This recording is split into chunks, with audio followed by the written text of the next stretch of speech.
discharged freely and voluntarily today? Yes, Your Honor. Counsel, would you voir dire give me the facts that support the plea from April 13, 26? Yes, Your Honor. Mr. Patel, reflecting back on April 13th of 2026, were you at the Detroit Metro Airport? Yes. And on that day, did you act in a disorderly manner in one of the retail stores? I did. Did the incident have to be reported to law enforcement to the best of your knowledge? Yes. You satisfied, counsel? Yes, Your Honor. So am I. I'll dismiss the original charge. Was it 3 months agreed? Yes, Your Honor. And that was under 771.1? Yes, Your Honor. All right. What else should I know about Mr. Patel before I sentence? Mr. Patel lives out of state on this particular day. He had made some choices, maybe to drink a little too much at the airports. Made a poor choice. Been learning from it, talking to him. Good career, good family. Just an isolated poor choice. We asked the court to adopt the recommendation. All right. Mr. Patel, what do you do for a living? I'm a real estate developer. Okay. All right. Anything you want to add to what counsel's told me? Don't feel that you have to. I just want to give you a chance now if you want to. No, Your Honor. All right. I'll delay sentence for 9 months, or excuse me, for 90 days, 3 months. During that period, stay out of trouble. No new criminal offenses. Court costs you assess the amount of $500. Can you pay that online today? I can. Thank you so much, Your Honor. You're welcome so much. Any questions? No, Your Honor. All right. Counsel, we cover everything on that one? Yes, Your Honor. Mr. Patel, I'll follow up in a bit. Thank you, sir. Bye. Are you ready on Crone or not? Yes, Your Honor. No, you're not. He's not here yet. Oh, he's not here yet? No. Okay, you're ready. He's not. Correct. All It right. looks like Mr. Bowditch is ready on Winfrey. Correct. All right, let me find the file, Mr. Bowditch.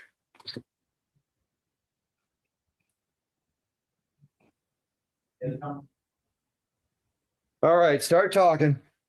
Your Honor, for the record, Jeffrey Bowditch appearing on behalf of and with Miss Winfrey. Miss Winfrey, can you hear me, ma'am? Yes, sir. Can you morning. tell the judge your name for the record, please, hon? Anna Winfrey. Thank you, ma'am. Your Honor, today's date and time set for arraignment in this matter. Waive formal reading and stand mute. We've also had a chance to pre-try this case, Your Honor. We have an executed plea agreement in which Miss Winfrey would be pleading responsible to an added count of double parking, with the understanding the original charge of a checkpoint violation would be dismissed. Any agreement on fines and cost total? Yes, Your Honor, $400. My apologies. No problem. Miss Winfrey, is that the way you want to take care of this today? Yes, Your Honor. I'll accept your plea of responsible for the double parking. I'll assess fines and costs as agreed, $400. Can we take care of that online today? No, Your Honor. I'm unemployed right now and I'm living with my mom. Okay. Well, you just made an agreement to pay me $400. Yes, And now you're telling me you don't have the ability to pay it? Your Honor, I believe she just needs time, a payment plan. What do you have in mind, Miss Winfrey? We can do that, Your Honor. A payment plan, that would work. What do you have in mind? Maybe can we do $20 to $30 a week? All right, I'm going to leave it to you to go on our website, 34th District Court in Romulus, and start that conversation. We'll get you set up on some kind of payment plan. Yes, Your Honor. I need you to have that plan in place within 5 days, or at least start the conversation. Can you do that? Yes, Your Honor. All right, good luck. It's easy to find on the web. It's easy to find on the website, hon. Okay. Mr. Mercier, are you ready or did you need to go back in to speak? Oh, you still need to speak to your client, correct? Yeah, I need to speak with my client to speak with the prosecutor. All righty. Heather, who's his client? I'll pull the file. His client is Latrell. Miss L.A. Winfrey, you're all set. You can hang up. Okay, thank you. Yep. Have a nice day. Thank you. L-U-T-T. You too.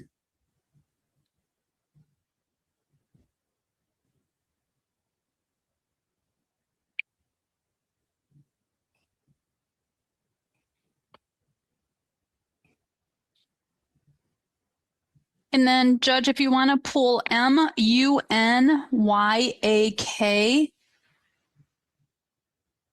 first name Bora.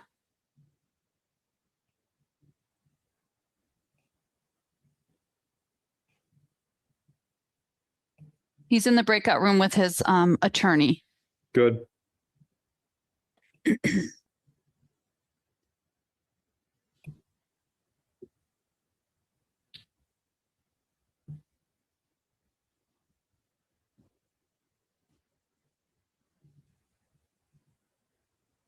Mr. Crone is signing in now. Just wanted to update the court.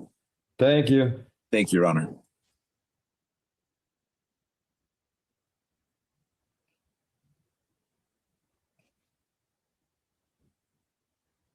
Serena, Yes. I'm going to ask you to mute yourself and keep your camera off, okay? Okay. Thank you. Yes, ma'am. I got to figure out how to do this. I'll do it for you. Okay. Thank you. I mean, I can't turn your camera off, but I can mute you. Okay. My camera looks, oh no, my camera's not off. How do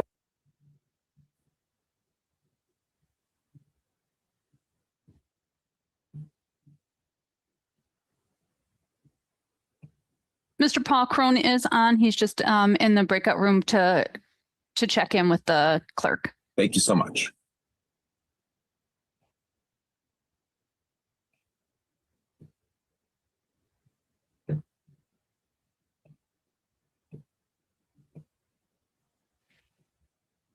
Judge, the question today is Mr. Zelnick going to appear in person or on Zoom? Because he usually doesn't do Zoom hearings. I don't care if he's standing in my courtroom. Right. I'm just wondering where, because his client's already here. So we're just waiting for Mr. Zelnick. Yeah.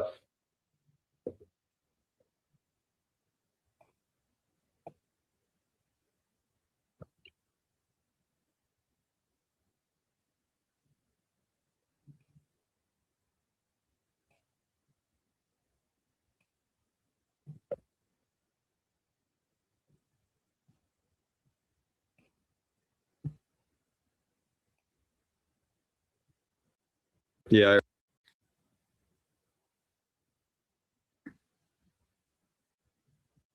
Earliest. Oh, I haven't jumped on. I haven't looked at that yet. I'm like looking for Leanna Belcher. That's who I thought you were talking to. Thank you, Mr. Jordan.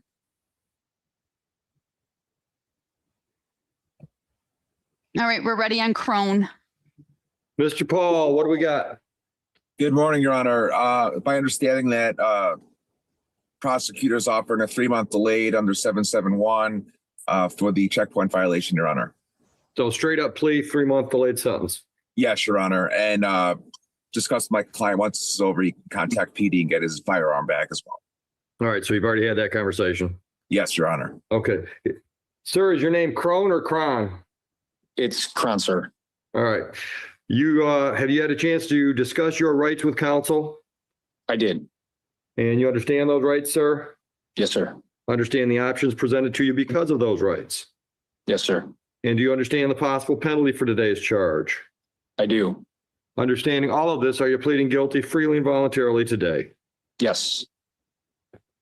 Did you come in contact with airport police on June 1, 2026 at a checkpoint? I did. At that time, did you have in your possession a firearm that you did not have authority to have there? I did. Mr. Paul, you satisfied? Yes, Your Honor. So am I. What should I know before I assess terms? Client has no prior criminal history, Your Honor. Had an oversight with his firearm in his bag. He's already settled up a TSA on a substantial fine, Your Honor. Ready to go forward and earn this delayed and remove this off his record, Judge. Ask the court to adopt the recommendation and go forward, Your Honor, with any fines assessed. Thank you. Mr. Crone, what did TSA hit you? Say, How much was the fine? Oh, 1,500. Say it again? $1,500. Okay, I didn't know they were $1,500. still doing that. For a while that people were getting letters for like $5,000-6,000, but I haven't heard about any in probably a year or more. Yeah, I received a letter for a $3,000 fine, but if you paid it before, you got a 50% reduction. Right. Yeah, isn't that slick? Okay, anything you want me to know, sir, before I sentence? Just complete oversight, and I'm actually in the security field, so embarrassment. Let's Yeah. start there. Yeah, and the then, embarrassment's worse than the you know, $1,500 with those- bucks. Yeah. Yeah, right. Yes, sir. Yeah. All right, nothing else? No, sir. All right, you can stay out of trouble for another 3 months. Guaranteed. All right, court costs assessed the amount of $400. Can you take care of that online today? Yes, sir. All right, any questions? No, sir. All right, Mr. Paul, we all set? All Yes, Your Honor. Joseph, I'll follow up in a bit. Okay. Thank you, Your Honor. right, have a great day, gentlemen. Judge, next we're ready on Luttrell. Appearances Mr. on the People versus Luttrell.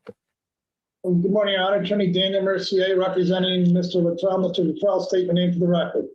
Darren Lee Luttrell. Good Your morning, Honor, gentlemen. What do we got, counsel?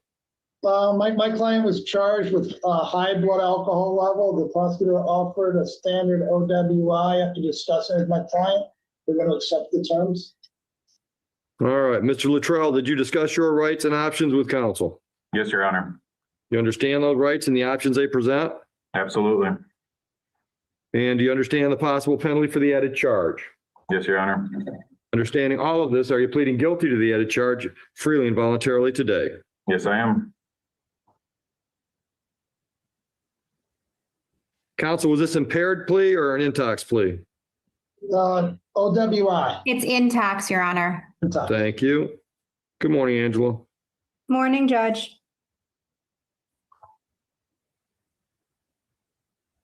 All right, Mr. Luttrell, did you drive a vehicle in Van Buren Township on 9/9/25 after you drank some alcohol? Yes, Your Honor. Did you take a breath test or blood test? Breathalyzer. Counsel, would you stipulate to the result that was more than 0.08? Stipulated, Your Honor. I think that gives me the facts I need. Are you in agreement with that? Yes, Your Honor. Counsel, you agree the facts support the plea? Yes, Your Honor. All right, I'll dismiss the original charge, accept the added charge. Mr. Luttrell, when you checked in this morning, we confirmed your contact info? Yes, Your Honor. Currently, the address is everything is fine, but I'm currently at the Salvation Army Rehabilitation Center in Detroit. Good. How long you been there? Since April 29th, 6-month program. Perfect. How many days you got now? How many clean days? April 29th, I'll have 3 months on this Wednesday. Good for you. Good for you. How long do you anticipate staying there? I'm supposed to be here until November 1st, but I am a single father. I'm getting my daughter back from Kalamazoo.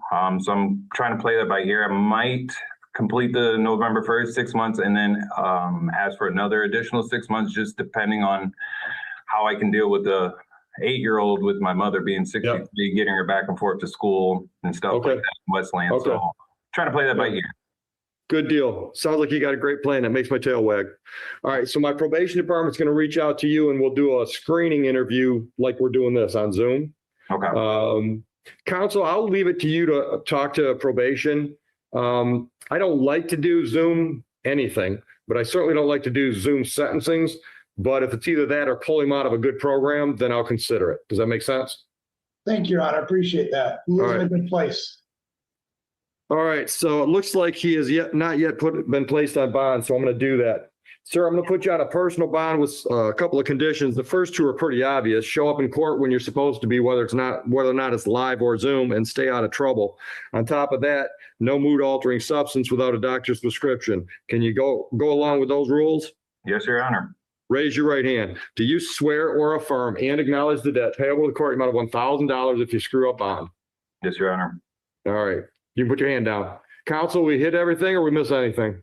We got it covered, Your Honor. We're good? All right. You fellas have a great day. Keep up the good work, Mr. Luttrell. Good luck with your daughter. Thank you. Appreciate it. You're Judge, welcome. next is MUNYAKAZ. You won't even attempt that? I don't want to attempt it. I'm going to pronounce it Munyakaz. Where are you, sir? How do you say your name? Yes, that's me. Munyakazi. Good morning. Munyakazi? John O'Court, Yes. on behalf of the defendant, Judge. All right. Counsel, what are we doing today?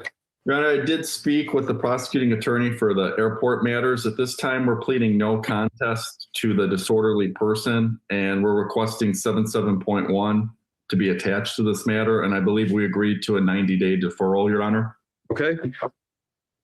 All right, sir, do you understand, after speaking to your attorney, you understand your rights and your options? Yes, Your Honor. Okay, and you understand that when you say no contest, you're saying, Judge, I'm not fighting that charge. Yes, Your Honor. And do you understand the possible penalty for this charge? Yes, Your Honor. Okay. Understanding all of this, are you pleading no contest today freely and voluntarily? Yes, Your Honor.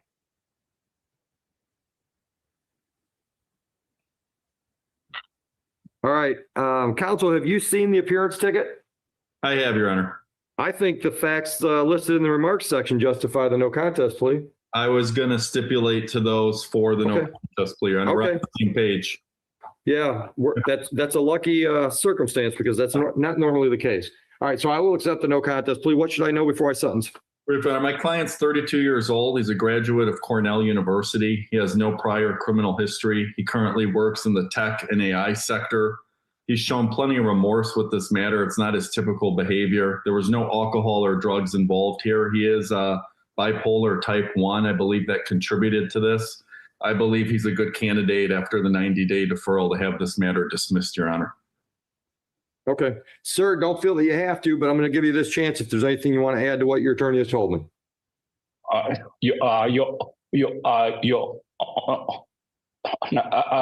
like I do agree with my attorney. Okay. All right. Stay out of trouble for 3 months. That means no new criminal charges. Court costs assessed in the amount of $300. Can you pay that online today? Yes, Your Honor. All right. Knock yourself out. Have a great day, gentlemen. Thank you, Judge. Thank you, Judge. Next judge is Ricky Suves, C-U-E. Morning, Your Honor. Matt Freiberg on behalf of Ricky Quavez. Quavez, thank you. Thank you. And I saw Mr. Quavez. There he is. All right. Counsel, what do we got today? Your Honor, I have spoken to the prosecuting attorney, and in this matter, we have agreed to plead no contest with the hopes of attaching 771 to this as well. And I believe under the 6-month statute. All right. Mr. Quavez, have you discussed your rights and options with counsel? I have, yes, sir. Yes, Your Honor. You understand those rights and the options those rights give you? Yes, Your Honor. You understand the possible penalty for this charge? Yes, Your Honor. And do you understand that if you plead no contest, you're literally saying, Judge, I'm not fighting that charge that's against me? Yes, Your Honor. Understanding all of this, are you pleading no contest freely and voluntarily today? Yes, Your Honor. All right. Let's see if I get lucky again. No. Nothing on the appearance ticket, counsel. Where do I get the facts I need? If the prosecuting attorney is not there, there's an incident report that I believe has, that Mr. Menach has, that has everything. We went over it again this morning, and I believe it's all there. Judge, I can give a brief factual basis if the court would like. Go ahead. May 22nd, 2026, at the Wayne County Airport, at the United Ticking Counter, there was an incident involving the defendant and the staff. Police were called. During that time, the defendant did not follow commands and resisted in the public area and was arrested. Both you attorney types satisfied with those facts? Still satisfied, Your Honor. Satisfied, Your Honor. So am I. What should I know before I sentence? Your Honor, as you can see, my client is ex-military. He won't even sit down without your acknowledgement. And he's thought he had a bad back like me. Thank you, sir. I appreciate that. He's ex-military and he takes it very seriously. And again, will not sit down without your approval, without your saying. He suffers from extreme PTSD. He's also manic, suffers from depression. No drugs or alcohol were complicit on this day. He was just having one of his manic episodes. He does not live in Michigan. He cares for his elderly mother in another state. This is not typical behavior for him. He does receive intense treatment at the VA, although he's trying to get more and more all the time. I've talked to my client all the time. He's extremely remorseful for this action and wants to put this behind him. And again, is getting lots of help. He wants to get more help at the VA, and he's looking into that. Good. Mr. Cuevas, how many years, which branch? 20 years, 10 months, United States Navy. I served well, and I've never had any criminal history. I don't recall any of the events that took place. I have manic episodes sometimes, so I don't I don't really know what happened. I just know that I was triggered into some type of episode that involved touching people, and I don't know what's going on during those times. Gotcha. Well, thank you for your service. I'm going to give you my VA discount today. Stay out of trouble for 6 months, no money. Can you stay out of trouble for 6 more months?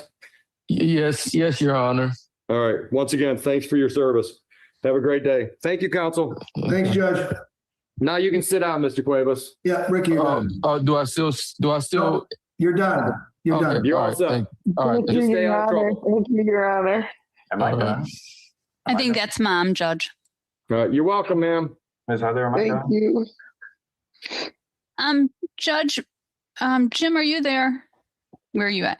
If we want to I'm just call Mullen, Mullen, and then Got him. after that, it's Jordan. All right. Mr. Mullen, you there? Yes, sir. Yes, Your Honor. I understand you're going forward today without benefit of a court-appointed attorney. Is that correct? That is correct. And you talked to Mr. Mena? I did. Yeah. Let's see, Mr. Mena. Mr. Mena, Judge, Judge, we're doing a dismissal on this. He paid the parking fee. Awesome. All right, Mr. Mullen, I'm assuming you're okay with a dismissal. I'm absolutely okay with that. Have a lovely day, sir. Thank you. You as well. Thank you. All right, I'm ready on Jordan. Morning, Your Honor. Edward Zelenak on behalf of Mr. Jordan. Mr. Jordan, who is zooming in from Atlanta, Georgia, would you turn on your Zoom and give your name to the judge? James Jordan. Thank you. Mr. Zelenak, I don't know that I've seen you that small. I don't think I've seen you on a Zoom call Well, yet. Judge, I cut back on my diet for summer. No, I would rather be there in person, but with Mr. Jordan in Georgia, I'll gladly come out there and so you can see I'm still at the same height if you like later today. Okay. All right. What are we doing for Mr. Jordan? He's pleading no contest, Your Honor, and the report speaks for itself. And there's not much allocution that's necessary. It would be the offer for Mr. Mena, which he'll place on the record. And I'd ask the court to accept it. Mr. Jordan is 72 years old. He's a certified public accountant in Georgia, and it was a family heirloom gun in a backpack. Somehow he got through TSA in Georgia, not knowing it was there, and going back, they caught it here in Detroit. They've got a good staff at Metro Airport in Detroit. Secondly, Your Honor, he's a CPA for the Episcopalian Church, does volunteer and charity work all across the world, and he's extremely dismayed by what he did that day. So he's ready to plead no contest. Is that right, Mr. Jordan? Yes, sir. Thank you. And counsel, there's been some conversation about how he can get that weapon back. Yes, Your Honor, and we're aware of that. And he's got to sit out the waiting period here, the cooling down period, and then we'll make application and I'll deal with the police department at the airport. Okay. All right. Mr. Jordan, you understand your rights and options after discussing those with Mr. Zelenak? I do, sir. And do you understand the possible penalty for today's charge? I do, Your Honor. All right. Do you understand that when you plead no contest, you're literally saying, Judge, I'm not fighting that charge against me? I do, Your Honor. Are you pleading no contest today freely and voluntarily? I am. All right. And I have looked at the appearance ticket. I think the remarks section of the appearance ticket covers the facts I need. I will accept your plea. Thank you. You're welcome. I got to know, though, what was the pistol? It was a Smith & Wesson airweight hammerless with a crimson trace pistol grip. Okay, not nearly as interesting as I thought it was going to be when I heard heirloom. Anything else I should consider before I sentence? No, but I will add to that, if you watch PBS, anything that's over 20 years is now considered an heirloom, Your Honor. Airweight heirloom. Well, that's good for both of us, I guess. We're heirlooms. That's right. Thank you, Your Honor. A couple times over. Absolutely. All right. Nothing to add, All Your right, Honor. Mr. Jordan, was it 6 months, Mr. Zelenak? 3 months. The agreement? Mr. Mena said 3 months, Your Honor. 3 months. All right, Mr. Jordan, can you stay out of trouble for 3 more months? Absolutely. All right. Court costs are assessed the amount of $500. Can you take care of that today online? I can, sir. All right. You have a great day, sir. Mr. Zelenak, always a pleasure, even if you're tiny. Judge, hope to see you later. Thank you. All right. Take What care, else we got? We are ready. Mr. Bowditch has Mr. Perini and Mr. Mercure. If you can go into, I don't know if you've seen, but there's somebody for MIDC. Mr. Bowditch, I have Mr. Perini's file, so start talking. Your Honor, for the record, Jeffrey Bowditch appearing on behalf of and with Mr. Perini. Mr. Perini, can you hear me, sir? Yes. Could you tell the judge your name for the record, please, sir? Sure. James Michael Perini. Thank you, sir. Thank you, sir. Your Honor, today is the date and time set for an arraignment in this matter. Waive formal reading and stand mute. We've also had a chance to pre-try this case, Your Honor.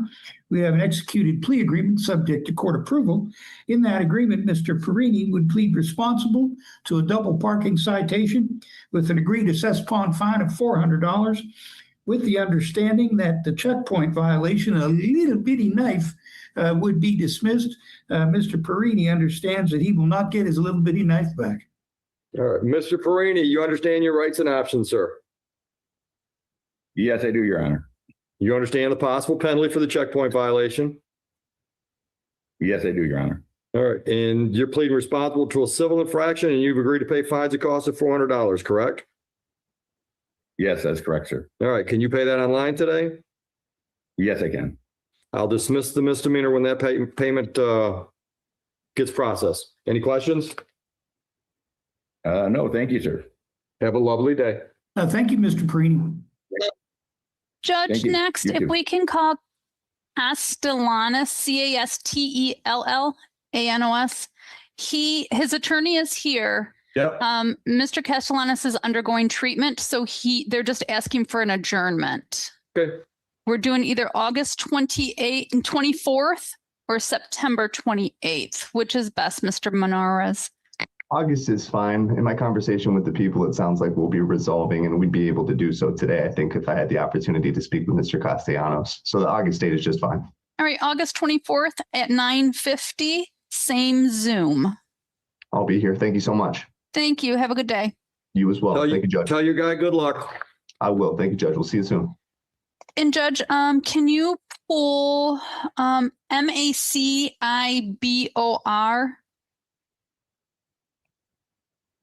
Makarborski, Christopher. Got him. That's adjourned to September 28th at 8:30.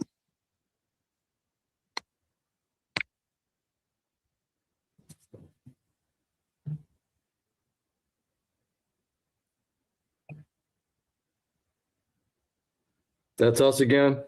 That's us again, yes. And that's Zoom docket, I assume. Yep, it is. Mr. Lewis, we're just waiting for Miss Patillo to jump on. Thank you. You're welcome.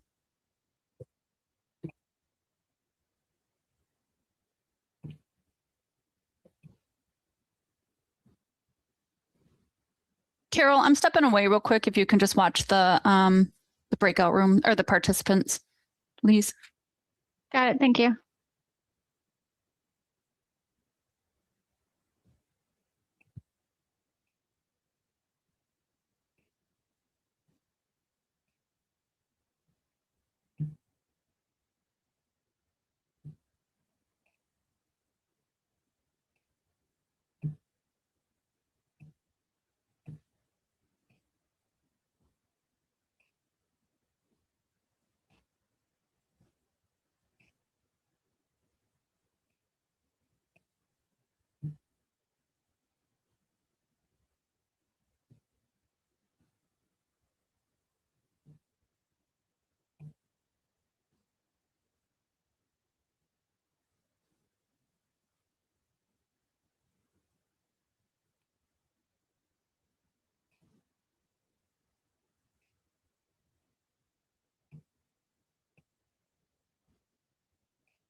I'm back. Thank you.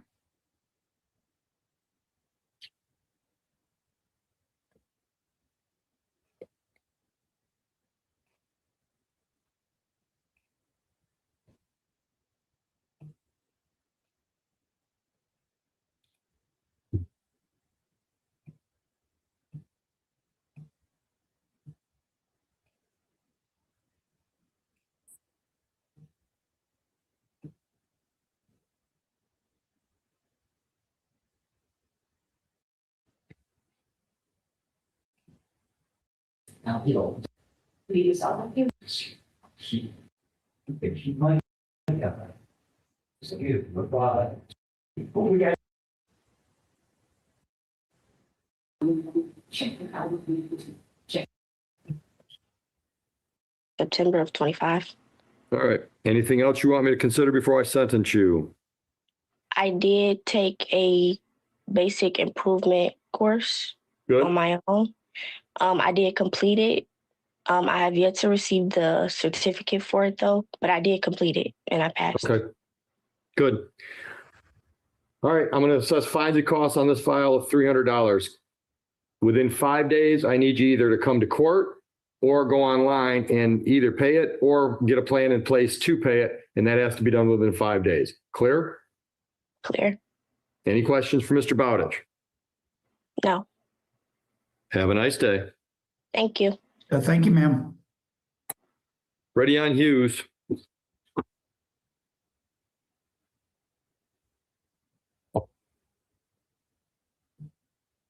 Mr. Bowditch, is that yours? No, Your Honor. No, Your Honor, that'd be myself. Go ahead. Very good, Your Honor. Attorney Daniel Mercer representing Mr. Hughes. Mr. Hughes, please state your name for the record. Dequan Hughes. Thank you. Your Honor, at this time, I reviewed a plea offer that was actually emailed over to me from the prosecutor, and they're going to dismiss the insurance, the no insurance, and we would have no objection to that. And my client stands ready to plea to the license, no registration. All right. So, Mr. Hughes, you understand your rights and options? Yes. You understand the possible penalty to the misdemeanor unregistered vehicle? Yes. Understanding all of that, are you pleading guilty to that charge freely and voluntarily today? Yes, sir. All right. June 20, 2026, did you operate a vehicle at Detroit Metro? Yes. Was the vehicle unregistered at that time? Yes, it was. I had just purchased it. Okay. I'll accept your plea to that charge and dismiss the no insurance. Have you got it registered properly now? I had just got it. I couldn't even afford to get it out the impound. All right. So you just let it go? Yeah, I just let it go. All right. Are you working? I couldn't. No, I was about to start working and I had no transportation. So I just do little side jobs where I can get one of these vehicles going. Your Honor, if I may, the prosecutor plea offer had something called a DP 500 next to it. The part of the plea offer. All right. I'm having trouble hearing you. Try that again. The prosecutor's plea offer had a DP 500 and included it in it too. I think that might have been a sentencing fee or a fee agreement. I have know what a DP 500 is. Okay, thank you, Your Honor. I would guess, Judge, that it's double parking for $500, but that's normally how I note them on my sheet. So I think Mr. Meno does something similar on his. Okay, well, Your Honor, we'd like to amend that to plea to the added count of double parking for $500. All right. So the plea agreement was both original charges dismissed upon a plea to the responsible? Yes, Your Honor. Just to the double parking. Okay. Yeah. Responsible to the double parking only. I apologize, Your Honor. I didn't know the nomenclature there. And then no insurance would be dismissed. All right, Mr. Hughes, is that the way you want to resolve this? Double parking? Both Correct, original Mr. charges would be dismissed if you plead responsible to double parking and pay $500. Yes. And do you have the ability to pay $500? I just be doing side jobs, so it'll take me some time to pay it. All right, we'll put you on a payment plan. All right, good luck. All right, I need you to get on our website or come to court personally within 5 days to get some kind of plan on that. You understand that? Yes. Any questions? Do you guys website on my court papers? Say that again. I didn't understand that. Is the website on my court papers?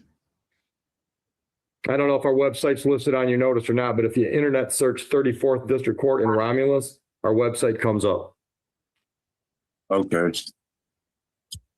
Any questions? No, there's not. I can do that. All right, good luck. All right, thank you. Are we ready on Peterson? Yes, Your Honor. Go ahead. Attorney Mercier representing Ms. Peterson. Ms. Peterson, state your name for the record, please. You're muted, Ms. Peterson. Okay. Lisa Peterson. Thank you. Go ahead, counsel. Good morning, Your Honor. Thank you for the opportunity. I did speak with my client and I gave her discussed her constitutional rights as well as the plea offer that it would be a delayed sentence underneath 7071.1, 3 months. After doing so, my client stands ready to make admissions. Ms. Peterson, you understand your rights and options? Yes. You understand the possible penalty for the charge? Yes. All right. Was this a guilty plea, counsel? Yes, Your Honor. Are you pleading guilty freely and voluntarily? Yes. All right, counsel, what was the violation?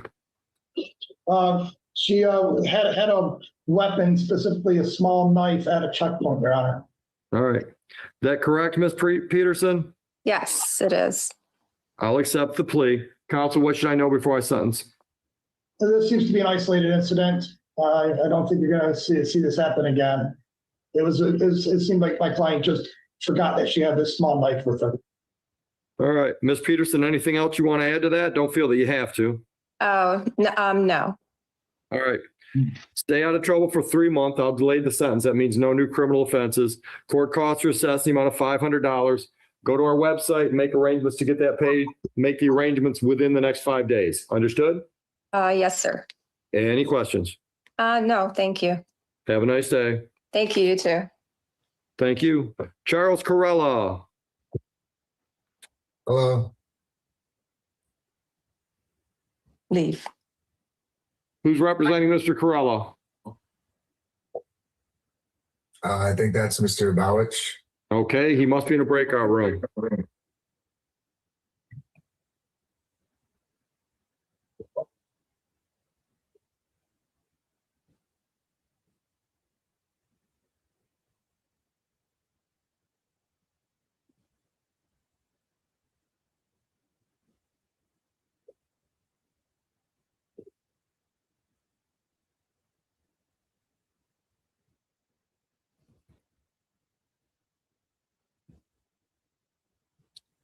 Hey, Gwen.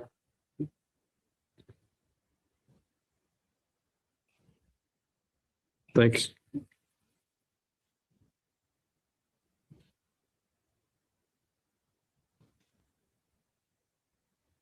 Carol, are you handling the arraignments too? I am not. I believe. It'd be the same whether it's here. No.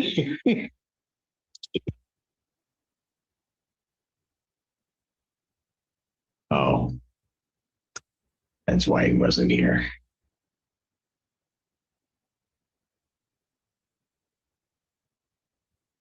Do we charge for electric?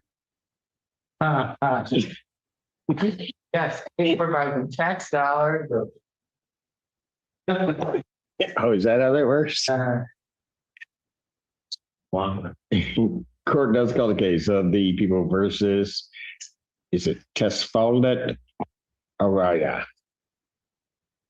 Good morning, Your Honor. Raymond, there's interpreters that we need to be. No. Okay. I think he's waived that for today. And good morning, Your Honor. Dan Garrett on behalf of Mr. Araya. Tess, can you state your name to the judge? Tesfaldet Araya. And he is waiving the interpreter. He is, Your Honor. All right. I have before me a form that indicates that he is going to plead no contest charge of domestic violence. There is a sentence agreement of sentence under 7694A. That's Court's full and.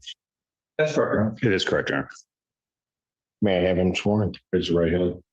Solemnly swear to affirm the testimony you're about to give will be the truth, the whole truth, and nothing but the truth, so help you God. Yes, Your Honor. Tesfaldet Araya. Sure, it is this court's understanding you're going to plead no contest to the charge of domestic violence. Is that correct? That's a misdemeanor, punishable by up to 93 days in jail, $500 fine plus court costs. You understand that? Yes, Your Honor.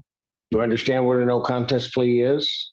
Yes, Your Honor. Okay, two things I have to make sure you understand. First thing is that it means that you're not further desirous or wanting to contest this charge. Yes, Your Honor. Understand that? Second thing you need to understand is that for purposes of sentencing, the court will treat you the same as though you had pled guilty. You understand that? Yes, Your Honor. All right. Basis of no contest plea. Civil liability. Sir, to the charge of domestic violence, how do you plead? No contest. Now you understand that by pleading no contest, you will not have a trial of any kind. Your Honor. You signed an advice of rights form, is that correct? Any questions regarding those rights?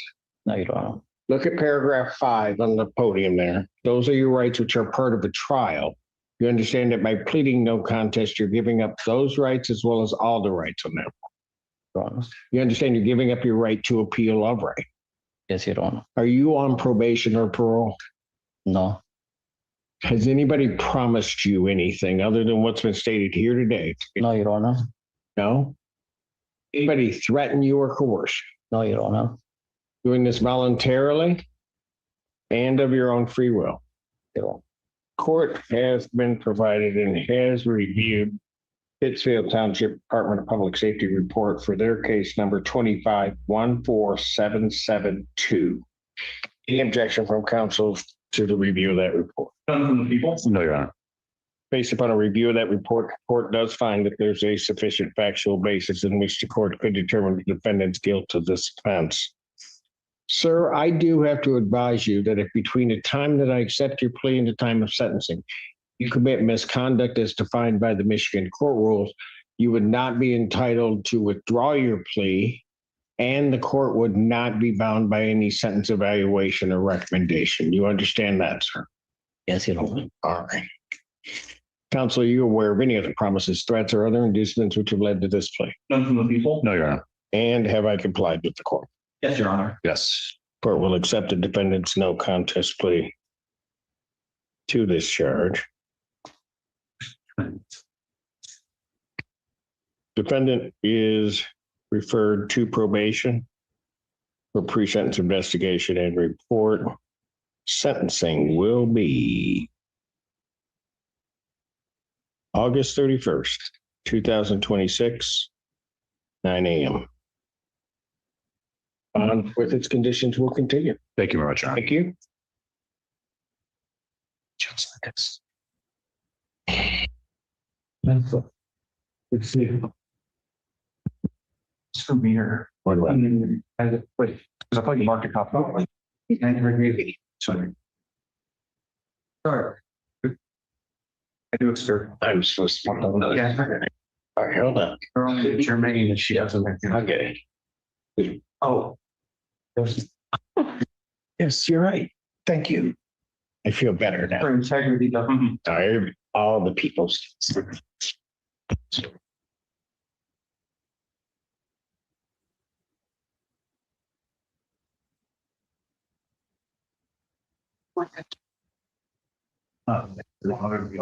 Yeah, and you're sorry, Do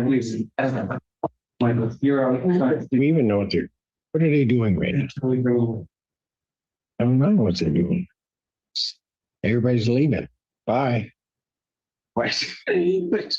Oh, they did their own sequestration. We did. It'll be $6. It's a packed room, and now Thank you, Warren. they started leaving. I was going to get up.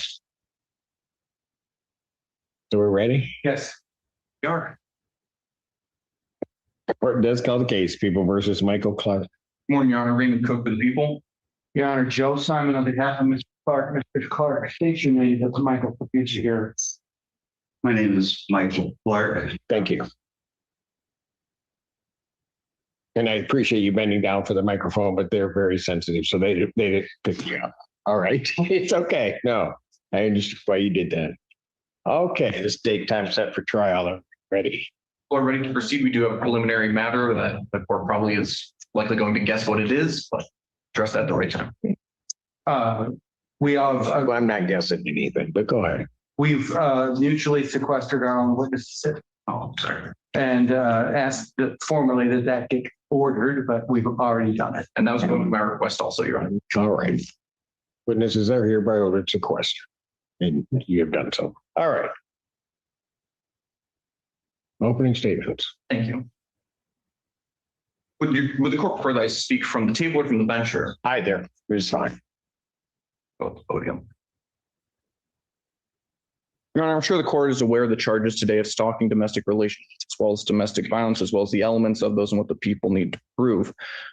As just a brief opening, the testimony that I expect the court to hear today, I plan on calling 2 lay witnesses, as well as potentially 2 police officers. Specifically, I plan on calling the victim, in this case, Peyton Trelfa, as well as another individual by the name of Angel Lewis. The testimony and the evidence that I expect the court to hear will be that the defendant and Miss Trelfa were in a dating relationship for a relatively short amount of time, and that Peyton wanted to end that relationship and told the defendant in no uncertain terms multiple times that she did not want to talk to him anymore and that she hoped he would respect that and do the same. Nonetheless, the defendant continued to message Miss Trelfa, continued to message Peyton, and would leave coffee or left coffee for her in her workplace locker and approached her at work. And that during one of these incidents of unconsented contact, the defendant chased after the victim, causing her to be afraid of what he might do to her. And is that chase that would form the basis for count 2, the domestic violence. I would ask, after the court hears all the testimony, considers all the evidence in this case, the court would find a verdict of guilty. Yeah, Mr. Shannon. Your Honor, some of these facts are not going to be contested. Some of the proofs are going to be pretty consistent, but there's going to be a general theme we think that the evidence will lead you to of a highly embellished presentation of allegations. This goes from the stalking charge to the DV as well. One of the things that you're going to hear, Your Honor, is when Mr. Cook said there was a relatively short dating relationship. That actually isn't true. This dating relationship lasted months. We're going to have evidence to establish that. And yet, when reported to the police, Ms. Trelfa told them that it was less than 1 month.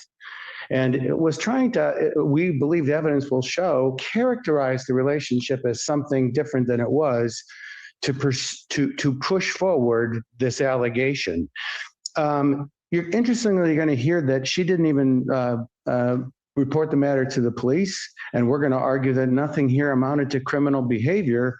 She reported to HR, and HR advised her, you'll hear, to call the police and make a report. When the police came, she told them things that were not so. The duration of the relationship being much shorter, that my client did creepy things even before they started dating, that he sort of in a creepy and stealthy way manipulated the work schedule so that they could be on the same shift. That was absolutely what she said. The implication was my words of sneaky and stealthy, but she used the word creepy. We're going to present evidence that's exactly false, but my client didn't do that. Ms. Trelfa did it. Ms. Trelfa switched the schedules. She told the police 2 things about that. She said, number 1, he did that. And number 2, he did that before we started dating. And number 3, I think I said 2 things. Number 3, she couldn't do it. She didn't have the status as she described herself as a D-lister. Well, we're going to refute all 3 things. She made the switch. She had the ability to do it by using friendships. And lastly, they were dating at the time. In addition, she told the police, you know, he kept sending me gifts after we broke up. You'll hear evidence that my client ordered gifts shortly before Valentine's Day while they were dating, and that he had ordered them and told her they're coming, just don't throw them away. He didn't continually order her anything. Your Honor, this breakup occurred on February 5th. The last contact from my client to Ms. Trelfa was February 12th. That's 1 week, but I'm going to now go backward and then forward. I'll go backward, middle, then forward. Here's what you're going to hear. They had a very good and strong relationship right up until February 4th. On February 4th, when nobody really knows how it happened, my client's ex, I don't want to say girlfriend because she wasn't much of a friend, his ex mother of his children, somehow got Ms. Trelfa's contact. And she said to interfere with their relationship, he's been cheating on you. He slept with me last month. This was false, and we'll establish that it was false. And that caused Ms. Trelfa very big trust concerns, as you may imagine. She expressed that. They had several phone calls, FaceTimes after their work shift, and she left it with, you know what, I can't do this. I can't do this. I'm out. You know how important trust was to me, and that's it. She also left him with another message, and this is a key. On February 5th, you can fight for this, but I won't. You can continue to fight for this, but I won't. Now, she also asked for some space. The uncontested evidence was my client did exactly that. Gave her some space. Didn't have any contact with her until February 7. On February 7, they had gotten off work at pretty much the same time. My client's shift was extended by 30 minutes. I think Ms. Trelfa will characterize that as he waited for her. But we challenged that. We're going to hear evidence that they got off at the same time. He saw her in the parking lot. She walked to her car, not ran. And the court may remember, we don't have video evidence of that parking lot, even though it existed. The court may remember that I'd requested that and it was recycled, et cetera. And so we don't have that.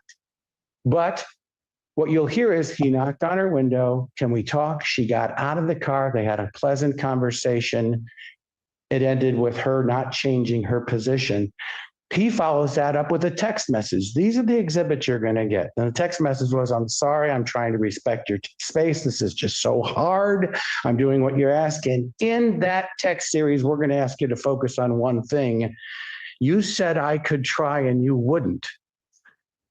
She said, when I said that you could try and I wouldn't, that meant I'm not trying to reconcile this. And no matter what you do from now, there will be no second chances. He said, and she ended that with, that's all I have to say, leave me alone. And he said, well, I didn't understand that's what you meant by you could try. That will be an exhibit you'll receive. After that, he didn't talk to her or do anything until February 10th. A lone text message. Have a nice day, I miss you. Good morning, have a nice day, I miss you. That's February 10th. The entirety of the case will be from that text message, have a nice day, I miss you, to the next day, which is February 11th. On February 11th, they were at work at the same time. This is where the facts will really be disputed. Ms. Trelfa will say that my client approached her, that she repeatedly told him she didn't want to talk to him, and that he chased her down, chased her into the parking lot, that he chased after her and to the point that it caused her to feel unsafe. She notified a supervisor, and the supervisor, she documented with the supervisor. Here's what you'll hear on the other side, Your Honor.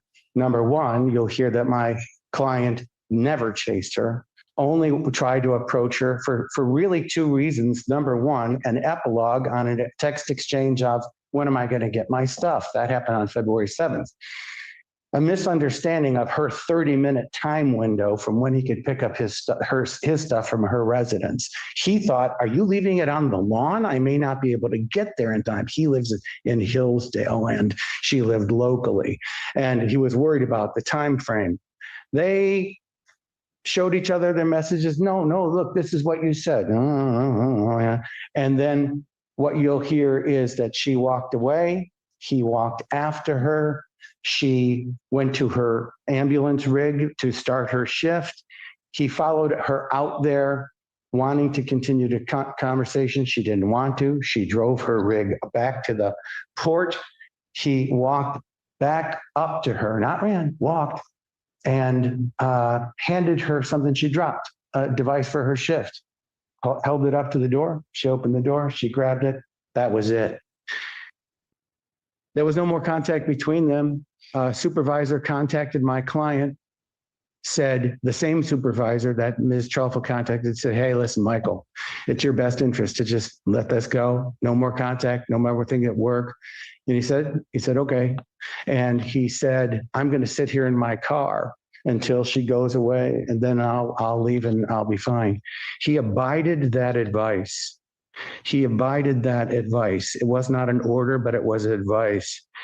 The only thing he said was, but wait a minute, we have an arrangement to get my stuff the next day on February 12th. He said, that's fine. There was a brief exchange in text on the 12th that she replied to as well about the stuff. Where's my key? It's in your locker, that kind of thing. That's it. Oh, I forgot, Your Honor. February 11, my client did put a coffee and say, have a nice day, or words to that effect, in her locker. And the thing about that is they put things in their lockers all the time. She put stuff in his locker as a gift. He would put stuff in there too, but maybe that was not wanted. But that's it, Your Honor. February 10, the loan text and the events of February 11. Now on February 11, I have spent so much time trying to get video, and I showed Mr. Cook today. I don't think I can authenticate this and admit it as an exhibit. I finally got from a Honigman lawyer representing HVA last night. I can show date stamps and time stamps, some video that of February 11th. The other incident is gone, long gone.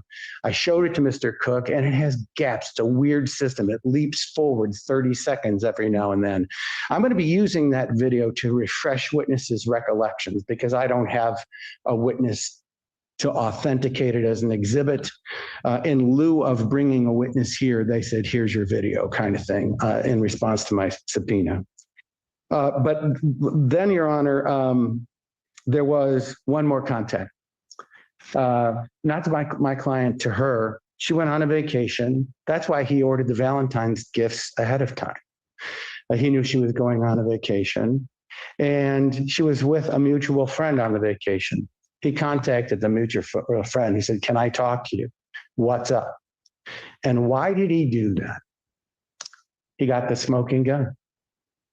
He got the evidence that showed his ex lied about everything. Do you think Peyton would want this? I'm condensing. The exchange is longer.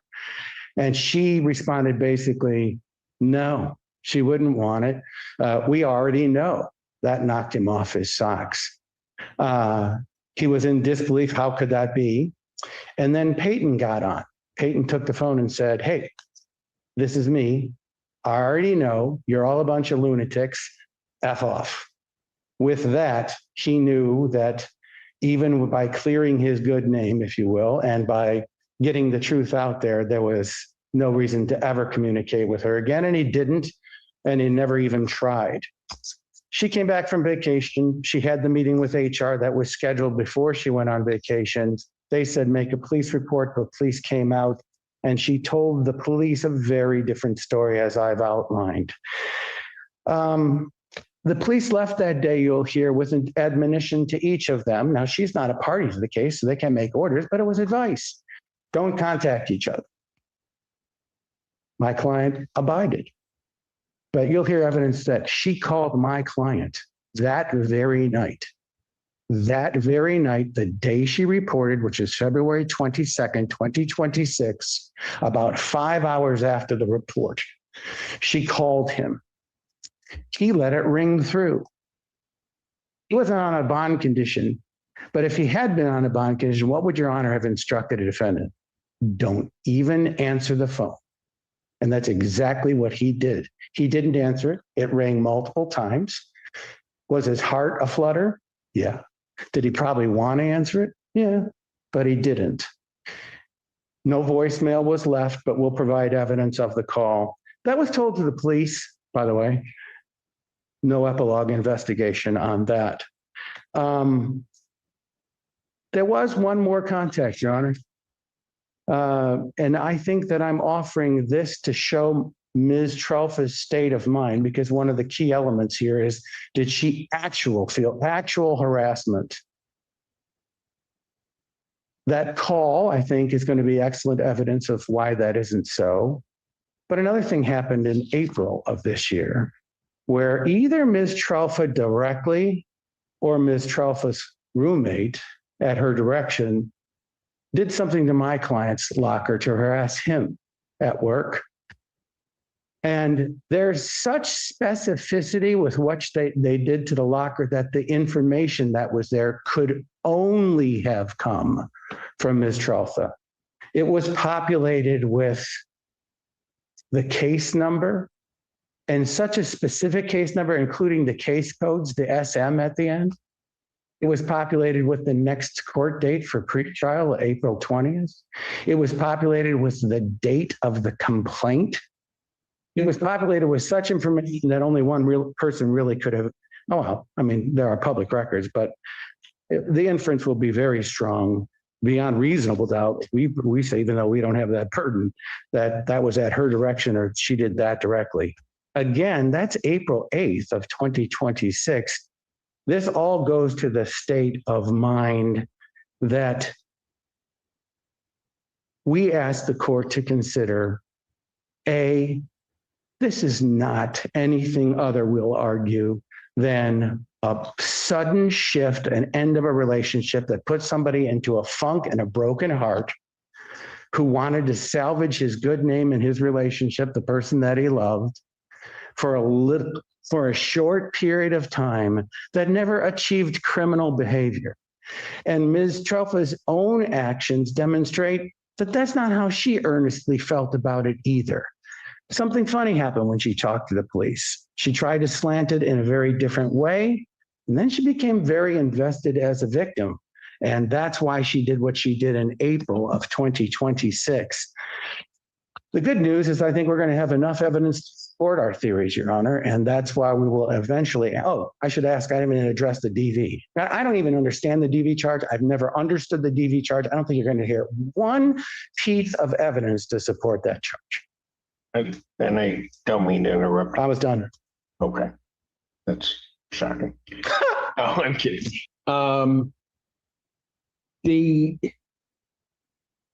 Is it your understanding that there's a domestic violence charge? Yes, Your Honor. I see 2 counts on the complaint. Count 1 being stalking, domestic relationship, and count 2 being domestic violence. I have, when obviously this would be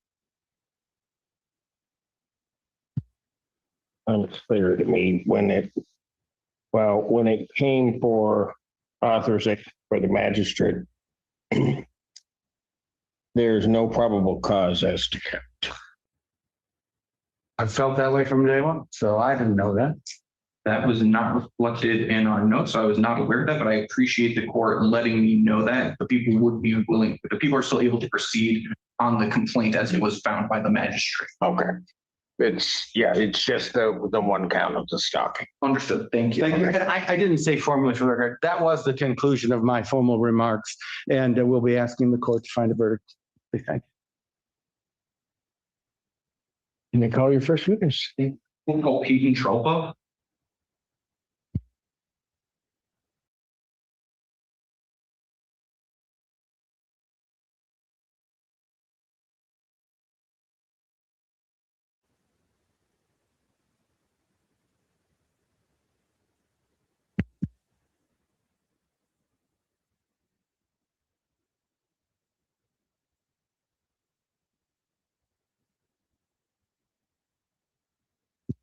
Please come forward and be sworn.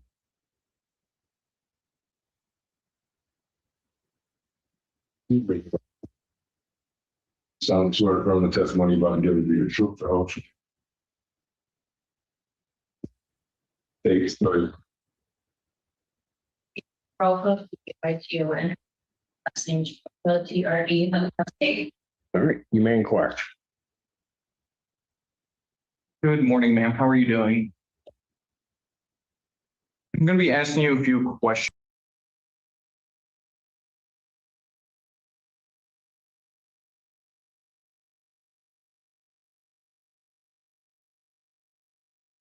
Here, and just as some background, do you know an individual by the name of Michael Clark? How do you know that individual? What relationship did you and that individual have? It was just a friendship, and then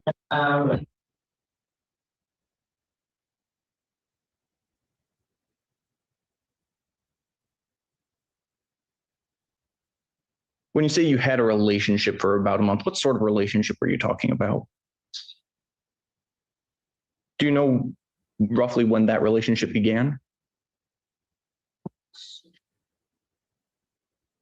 And when did that relationship end? And this individual, Michael Clark, do you see him in the courtroom today? Can you please point to him and identify him by an article of clothing that he's wearing? Mr. Simons, I believe, is blue. So if the record may reflect that those witnesses identified the defendant. That record still so reflect. No. Peyton, how would you describe the breakup in the romantic relationship between you and the defendant? while we were together, initially things were normal in a normal relationship. We had been arguing a lot throughout the relationship, and it had ended over text. Who ended the relationship? Why did you end that relationship? I had been reached out to and was told that he was cheating on me. So what day did you end the relationship? Do you remember?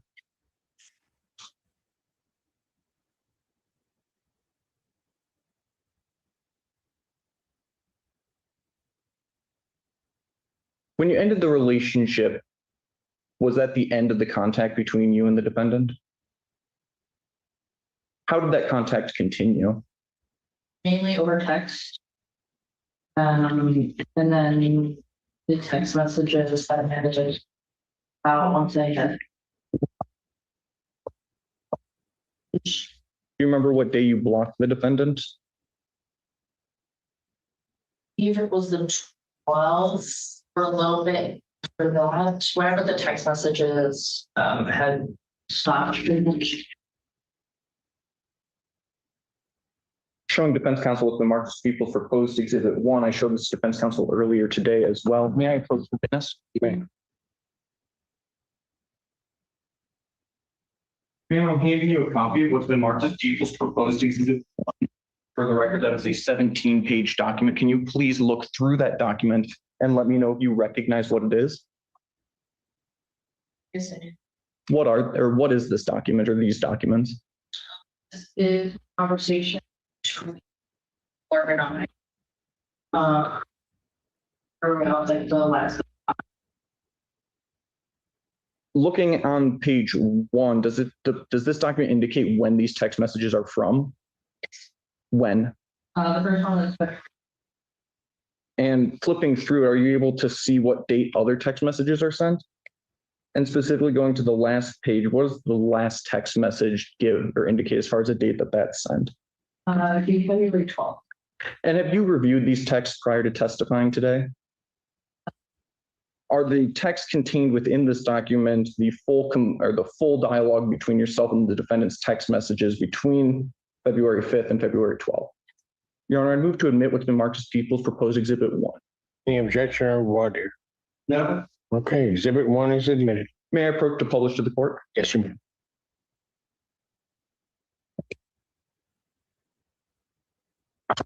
Ma'am, looking at the text messages, there are some text messages that are in blue and some that are back with gray. Which text messages are the ones that you sent? All right. And so starting with page 1, that long blue message, just for clarity, you sent that one? Yes. All right. Looking at these text messages, how many times did you tell the defendant that you did not want to talk to him? Throughout the text messages, there's a lot of different times that I had explained that I did not want to friends with anyone.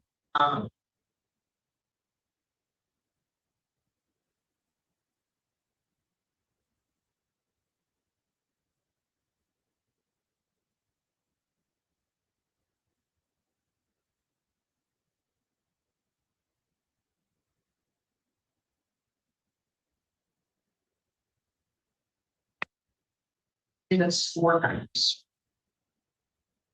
Did the defendant abide by that request not to talk to you anymore? How did it make you feel when the defendant continued to text you after you told him not to? I continuously asked him to leave me alone. I felt that obviously that request was not, accepted. It made me feel very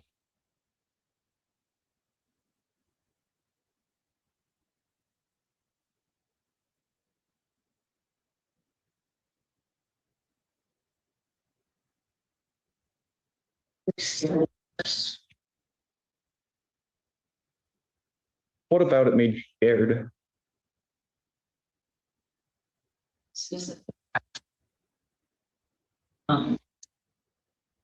When I had to not talk to anyone, I felt like I would never get that piece of being able to be with her in a situation.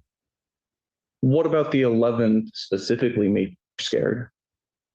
When he followed me out into the parking lot. Where do you work? Is that at 1200 State Circle? Is that here in Pittsfield Township, Washtenaw County, state of Michigan? You said something happened that day. Were you working that day? Yes. What shift were you working? Yeah. Was the defendant working that day? What shift was he working? Do you know?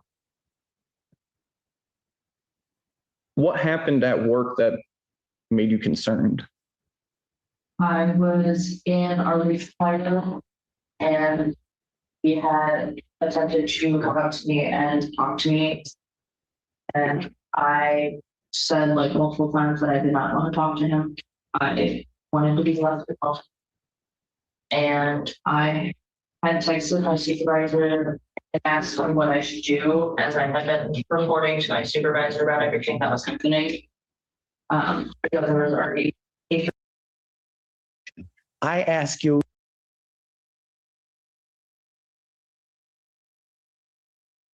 Do you remember specifically what the defendant said?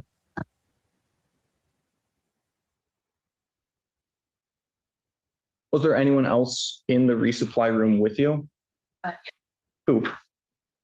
And one other person that I don't remember his name, but he. And by the company, which company is that? When the defendant approached you in that resupply room, how close did he get? I'd say it was about like me to like very close. And just for the record, you're pointing sort of at the armrest in the witness box, so that maybe like a yard. Would you say that's a fair approximation? Yeah. Okay. How did that make you feel when the defendant approached you in the resupply room? I was extremely anxious and quite nervous. I did not want contact with him. Was that the end of your contact with the defendant on the 11th? What happened next? I had walked out the back doors of our resupply room and I went to go get my ambulance ready for my shift. And he had followed me out into the parking lot to my ambulance. What happened in the parking lot? I had gotten into my ambulance. I had dropped my AEG, which is a machine that we use at work. Dropped that outside of my ambulance as I was attempting to get in it away from him. And he had picked it up, came up to me, up to the ambulance. I took it from him and then I drove into our ambulance. When you say the defendant came up to you, how quickly was the defendant moving? Was it a walk, a run? It was to me in the moment, it seemed like a speed walk kind of towards me. And you said you drove your ambulance to a different location. Where was that location? It was from where it was parked. I just pulled it out and up into our garage bay, which wasn't too far away, but I don't know, not like a exact like Was that the last time you had contact with the defendant on the 11th? That What happened after you moved your ambulance? What did you do then? I pulled it into our garage bay. I had gotten, sorry. I was outside of the garage bay. I walked back inside and I went to the back of resupply where Julia Kelly. And I had asked her to come outside with me because Clark had been following me. They followed me out to the parking lot. And then I asked her to come help me pull my truck in the garage so I wouldn't be alone. Did you tell anyone else about what happened in the parking lot? Angel Lewis was there as well. And why did you feel like you had to get someone to come out with you to move your truck? I had continuously that day and prior to that day, and asked Clark to leave me alone and to stop contacting me and just not come up to me and talk to me. And he did not respect that. And he had followed me out to the parking lot and made me fear. Fear for him or for something else? For myself.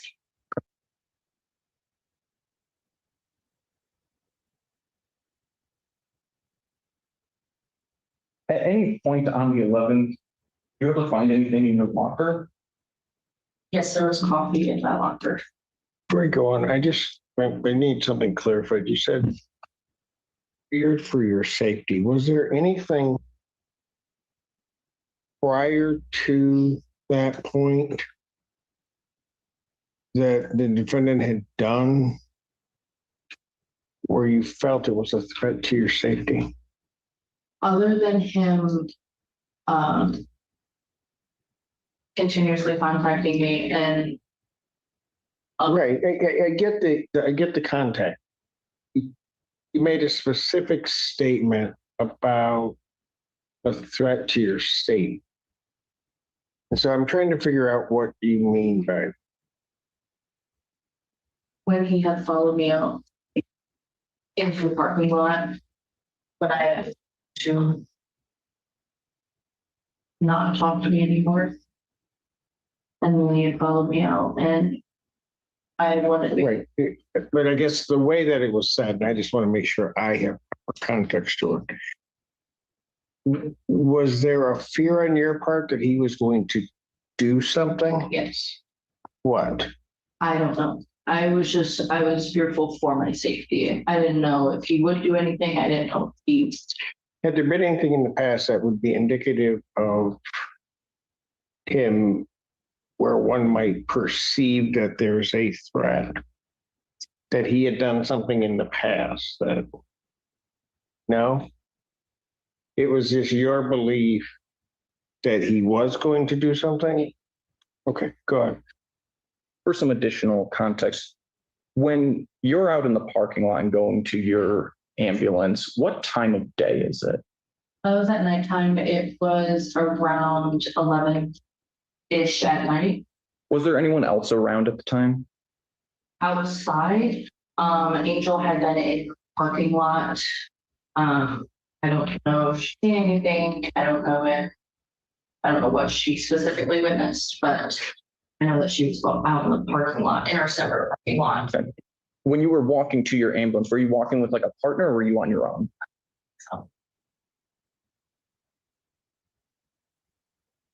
Going back to the coffee that you referenced, I believe you said that you found some coffee in your locker. Do you remember that testimony correctly?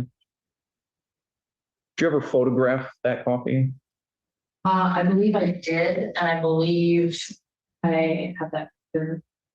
Defense counsel Marcus Peoples proposed exhibit 2. May I approach the witness? Right. I don't object to it. All right, exhibit 2 is admitted. I'm still going to hand you what's Marcus Peoples.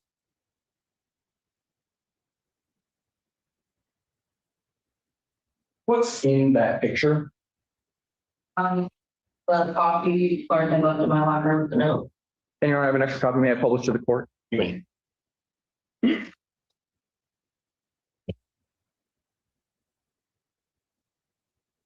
How did it make you feel that call?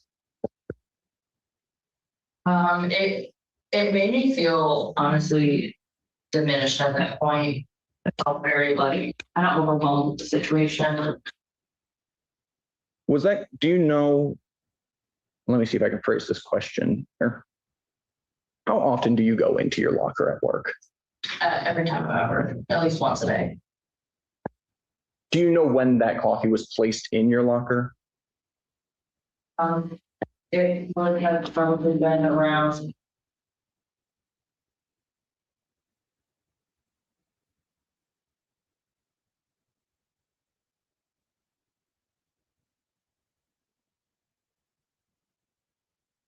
around 5:24 on the 11th.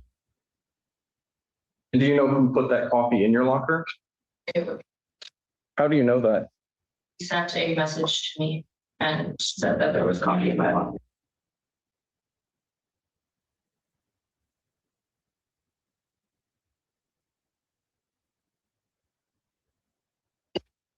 With a woman named Julia in the resupply room.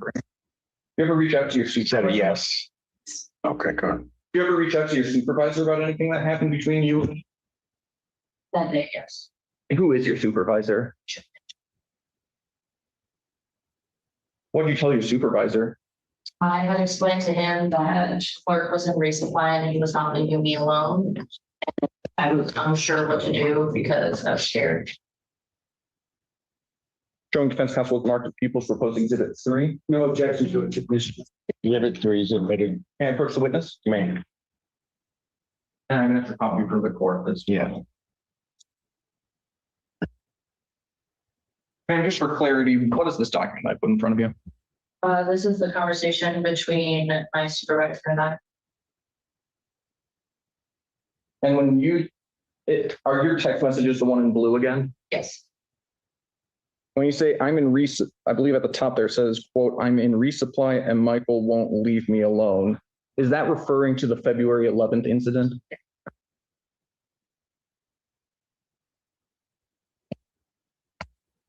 In here, you text, quote, I'm shaking and he won't leave me alone. Was that true? Were you shaking at the time?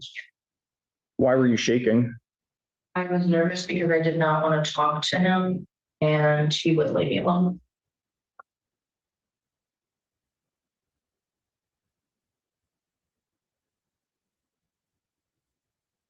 After the 11th, did you and the defendant have any contact? Person, no.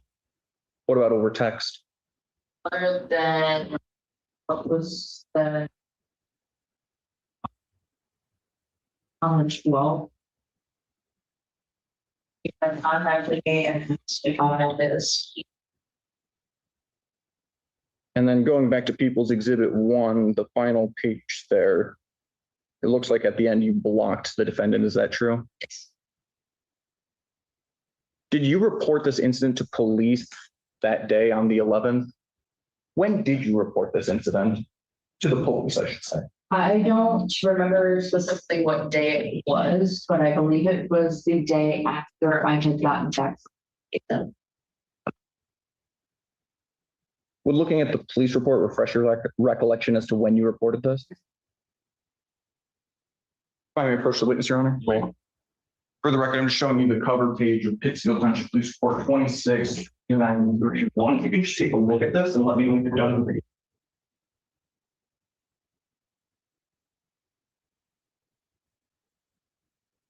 That refresh your recollection? Yes.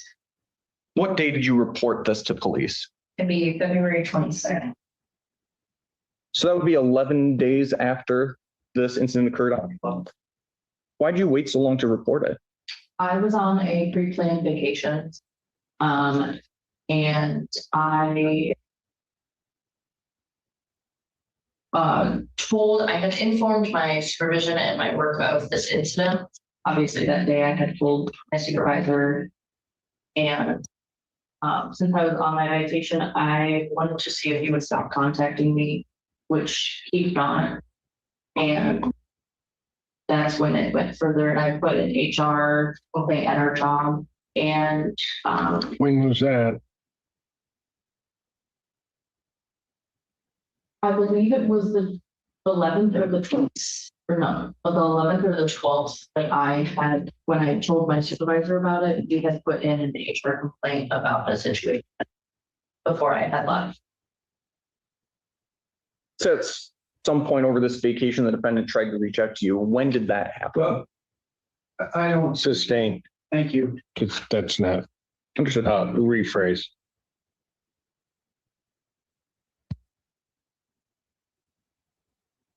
What happened, if anything, between yourself and the defendant while you were on vacation? He had contacted my friend that I was on vacation with. How do you know the defendant contacted your friend while you were on vacation? My friend had showed me the messages. Do you remember what those messages were? He was attempting to reach back out and make contact. That, yeah, I wasn't going to object to hearsay until I got an answer that isn't accurate. So object hearsay. Sustained. Did you ever reach out to the defendant while you were on vacation?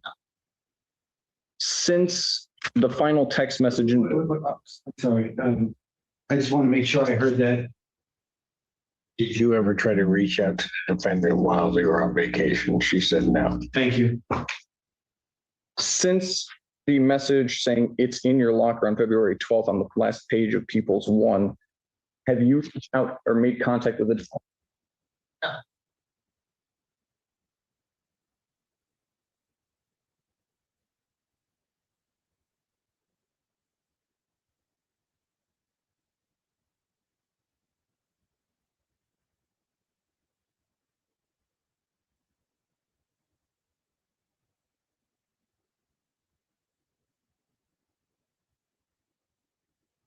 If I can have just 1 second, please, Your Honor. Well, you do that. How long was your vacation? It's Starting on the 12th? starting on the 14th.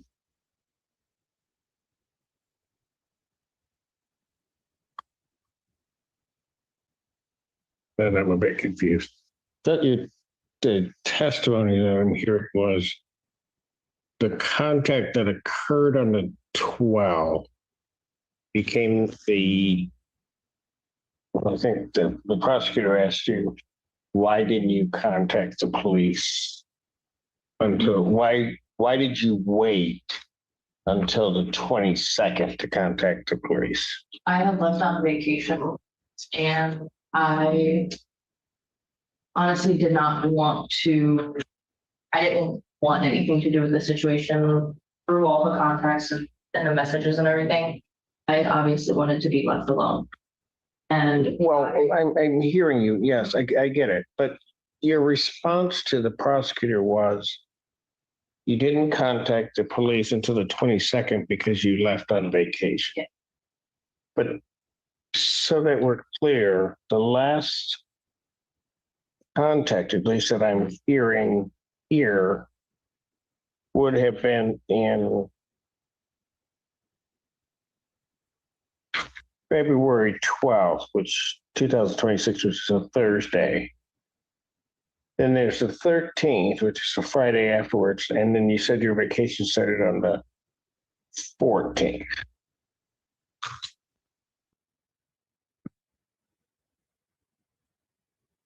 And now at least I'm hearing that there's a different reason why you didn't, after the 12th, contact the police. I just hadn't contacted them to like on vacation, and then I did not want, I wanted to be left alone. I had contacted them once I had a HR report in at work, once I had gotten back from my vacation. They asked me to put a police report in. Who advised you? Our HR coordinator. I just want to try to get this timeline correct. On the 12th, you said there was contact with HR on the 12th. What then happened on the 13th? I had left for vacation. So I contacted HR on the 12th about the incident. They did not reach back out to me until I had gotten back.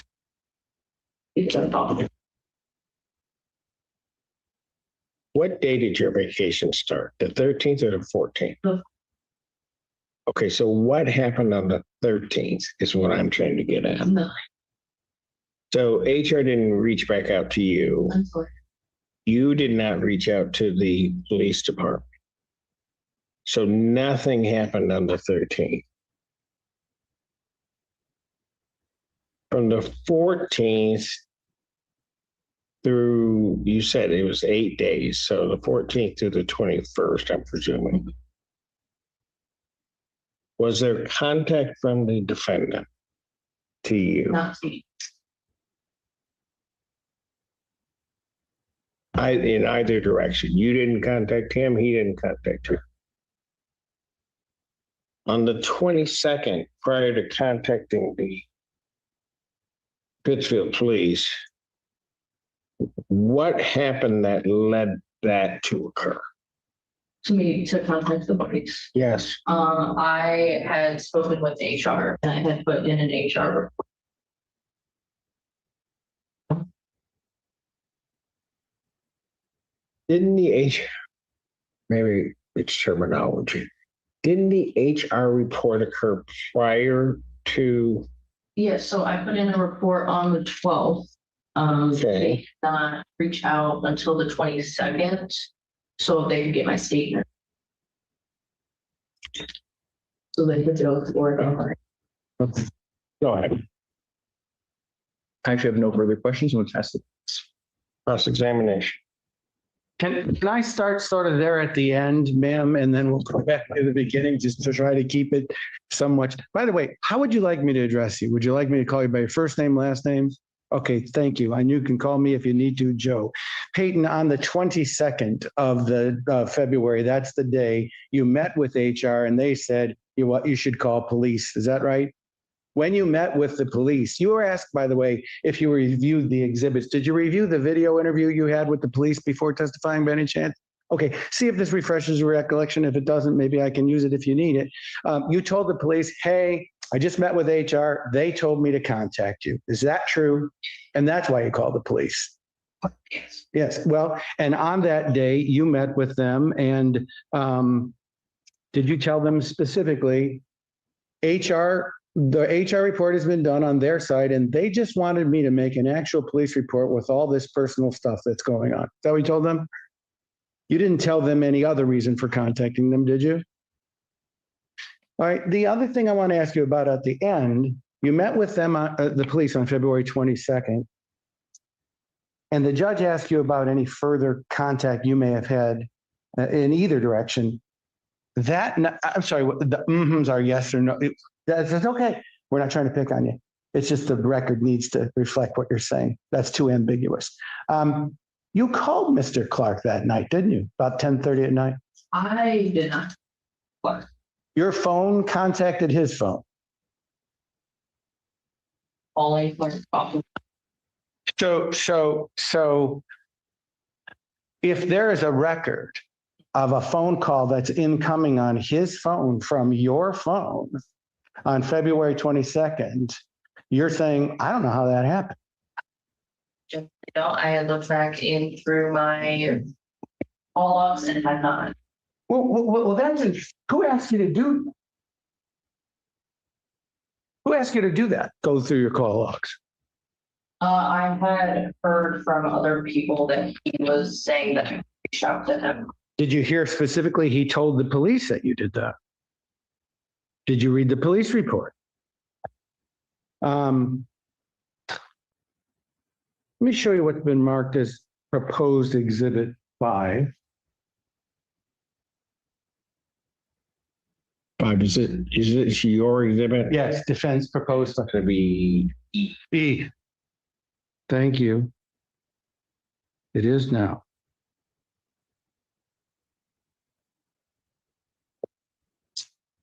Ma'am, that is not anything you can authenticate, as we say in the law, but having looked at that screenshot, 10:43 p.m., a call from your number. Is that your number? Yes.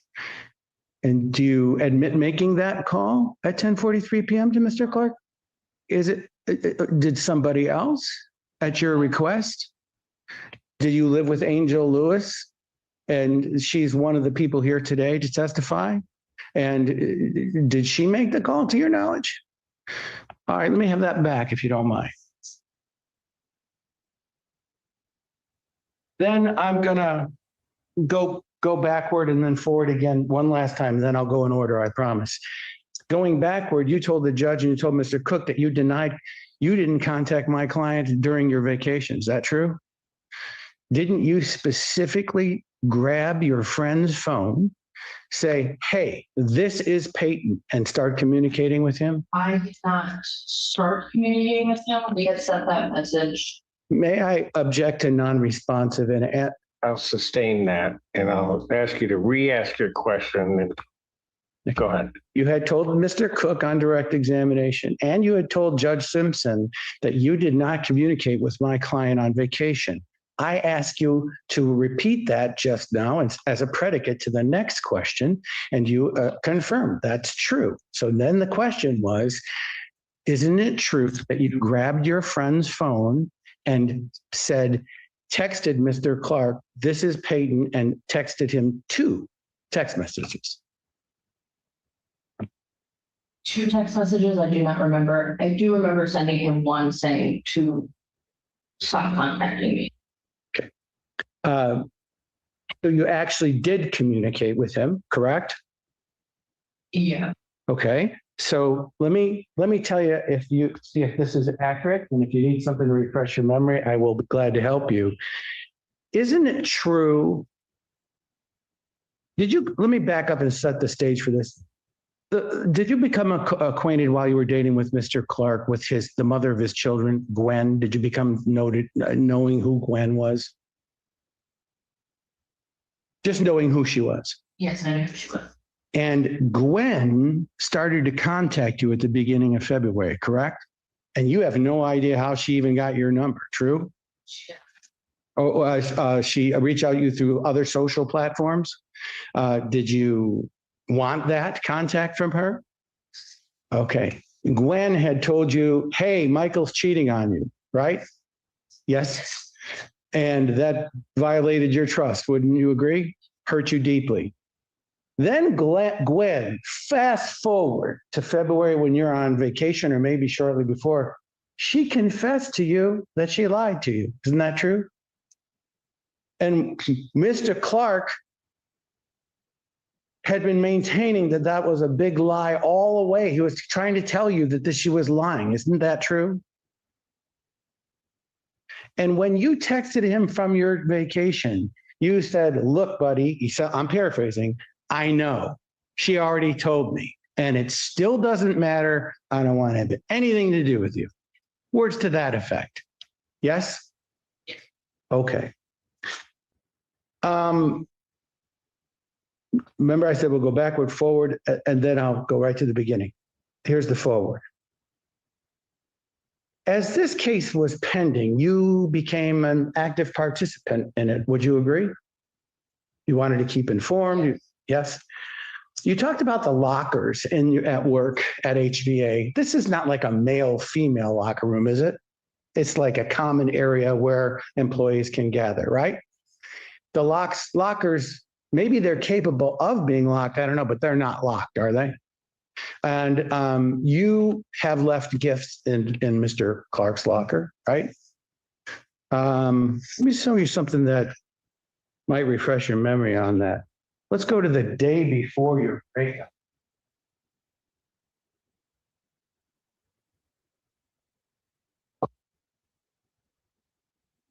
February 4.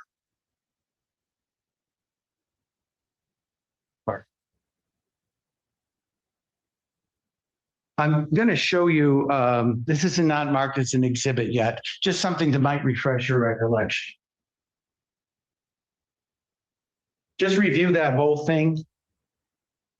And the only thing I really want you to focus on is the last page, but I'm trying to make sure that date stamps are all there.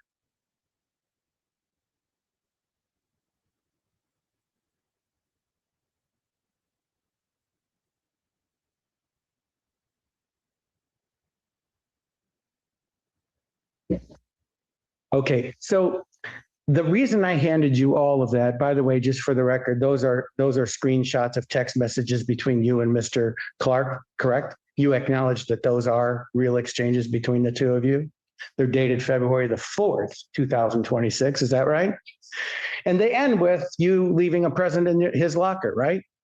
And you did leave. You said, just as you testified that Mr. Clark said coffee in your locker, you testified to him or texted to him on February 4th, present in your locker, yes? And you left a present in his locker. He was actually in the lunchroom and I had taken it after coffee and breakfast. And I had actually brought it into the lunchroom. From his locker? That's where you left it for him to find. Okay. Speaking of the lockers, you knew which locker was his, obviously, right? In April of this year, back up. In your job, you have access to hazardous materials, right? Sometimes you have to handle them. And when you handle them, there's protocols you have to follow, I'm imagining. And one of those includes putting biohazard stickers on things. Would you agree? Yes. Biohazard stickers have fields of information. Would you agree? In April of this year, didn't you take Mr. Clark's name tag off his locker and replace it with a biohazard sticker? Did you witness someone do that? You had direct knowledge of who did that, didn't you, ma'am? You supplied the person who, do you know, it was, did you see it? You're aware of it? Yes. It had specific fields of information. Would you agree? Tell me if I'm right or wrong. It had the case number. You didn't supply the case number of this case to anyone? Right down to the digit of what we call the case codes, the SM at the end. It had the next pretrial date. April 20th, 2026. Would you agree? Yes. So you know a lot about what's on that sticker, but we'll come back to that. And you didn't tell anyone at work what the next court date was? Other than the witnesses? Well, you didn't know who the witnesses were in April of 2026, did you? I was witness actions of what we had done. No, I'm talking about putting the sticker on the. I was not actively out. Who did you provide April 20th, 2026 to? Other than the people that were here, nobody else. What about that year when? When we had the pretrial, I had a Kindle was with me. Well, they didn't even know that James was because they were here. So, are you familiar with the nickname Tobis? Yes. Whose nickname is that? And on that sticker was the name Tobis. Would you agree? Yes. I've not shown you a picture of the sticker, but you've just verified everything that's on it. How did you become acquainted with it? My supervisor me and my son knocked his locker the next morning. And what did you say? Speaking of that, by that time, shortly before, HR had concluded their investigation of what happened between you and Mr. Clark. Do you agree?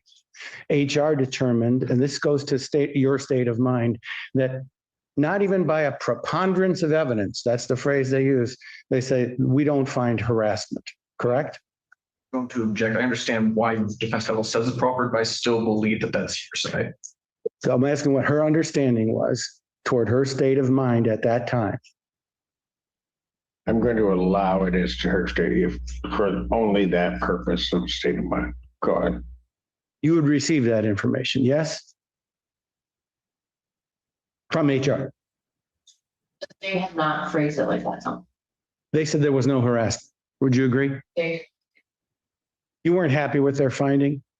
Okay. And that was before their finding was before April the 8th of 2026? Yes, so. Did you ever have a discussion? Even to your state of mind, I'm sorry. what was their finding? They never gave me like a final, this is what they found. They had. Well, but ma'am, you just said in answer to Mr. Simon's questions, you weren't happy with their conclusion. They didn't. Okay, so what was their conclusion to your understanding? That they weren't gonna do anything about the situation. They were just keeping us separate. They were putting us on different days. So I'm guessing from what I believe that they believe he must have done something because they switched both of our schedules around so we wouldn't make contact. And yeah. Okay, go ahead, Mr. Simon. Sorry. Okay, let's now, one more thing, since she's here today. Angel's your roommate, you told us that, correct? Did you ever have a discussion with Angel about that sticker? I mean, even for purposes of how to answer HR, right? Like you were going to be talked about it from HR, right? Did you ever say, Angel, are you the person who put that on there? I got to talk to HR. What'd she answer? Objection, hearsay. It's not for the communication, Your Honor, not for the substantive truth. I'll ask that of Angel. Here. Yeah. Okay, I'll allow the answer. Go ahead. You asked what again? I'm sorry. What'd she tell you in response to that question? Don't remember. Earnestly, you don't remember, ma'am? Okay. I know that anybody that I asked that had done it, that works. It had only something. What day did you go into HR to talk about this sticker? I had never been reached out about the sticker. I had no information on it. The only person I asked about it was my supervisor. Oh, hold on. I thought you said you had to talk with HR about the sticker. I talked to my supervisor about the sticker. Did I mishear that? I don't think you did, but now you've invited another thought of questions. So, Right. Did you talk? Okay. So we're clear. Did you talk with anybody from HR or HVA management about that sticker? Yes.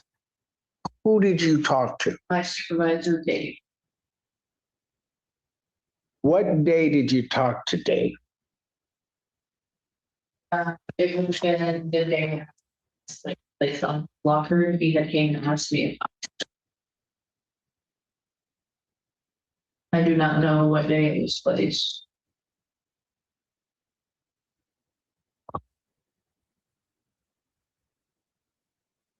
But it was. Correct me if I'm wrong, because it was the day after the pretrial date where the date set was April 20th. Is that right? I don't know when it was placed on his locker. Okay, but when you talk to your supervisor, it was before the 20th of April, right? I honestly don't remember when it was. Go ahead, Mr. the judge's question invited another set of questions. I didn't mark this as an exhibit, but I am now. I'll bring it to you in a second.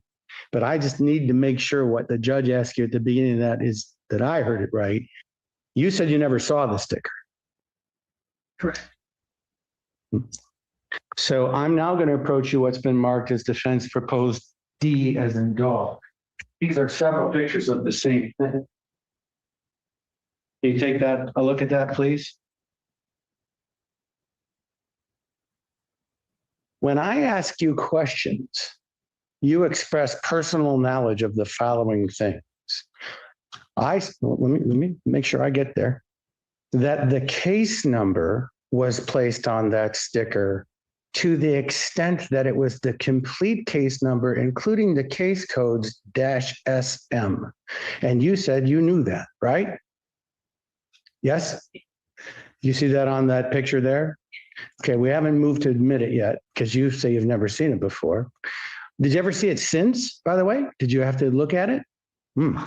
I said the date of the next pretrial of April the 20th, 2026 was on there. And that is what you're looking at. Would you agree? I also said that the exact date of the complaint that's alleged here of 2/11/26 is on there. That's on there, isn't it? Also, the nickname, it's Tobis, that's on there. Who provided you the personal knowledge of all those very specific things that was on? He said things like I just said, the case number down to the SM is on there. He said, who's Tobis? He didn't have any idea what Tobis was, did he? Objection. Speculation. I don't know how she would know what. He had no conversation with you about Tobis. Would you agree? He had no conversation. Objection. Go ahead, Mr. Chairman. He had no reference point of what 4/20/26 was. Would he, or did he? He didn't ask you. Okay. And didn't tell you that was on there, did he? That's a no, ma'am. You shaking. Sorry. I believe he did tell me, he told me what was on the sticker. He did tell me that. He did not tell me how he knew what, or it was not on the locker. And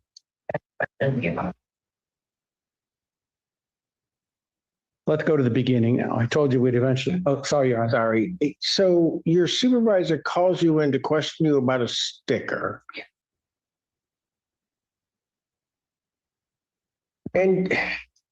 And doesn't show you the sticker? they had already taken it off of his locker. Okay, I get that. But you're brought in, questioned about this.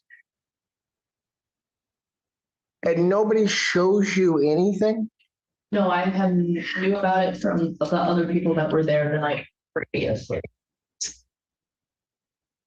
Supervisor's asking you about the sticker. They're asking you, do you know anything about it? Yes. They don't show you the sticker. He had explained what was on it and what was placed on the locker. And you're meeting with this person face to face, and they don't show you the sticker. Go ahead, Mr. Simon. I said we'd jump back to the beginning. Let's jump back to the beginning. You told Mr. Cook on direct examination that you had a work friendship with Mr. Clark that blossomed into a romantic relationship. Do you remember that? Yes. And you said that the actual dating part of the relationship was less than 1 month starting in January. Isn't it more accurate to say, ma'am, that you were involved romantically with him as early as late October, early November? No, it was after this, after November-ish. Well, that's different than January. So let's start piecing that down. Wouldn't you agree with me that you guys actually started to become closer friends when you and Angel offered to him in September to crash at your place because of his commute to Hillsdale? Correct. You guys live in the Ypsi area, correct? And he started doing that right around September, yes? Yeah. And eventually what happened was he started to, you had come out of another relationship, right? And you were feeling vulnerable and sad, right? Yes. You turned to him for comfort. Yes. Isn't it true that sort of in that time frame now, October-ish, you said to him, "Listen, can you sleep with me in my space for cuddles, to cuddle me and comfort me?" Is that true? And then after a while, he started to exclusively stay in your room with you. Is that true?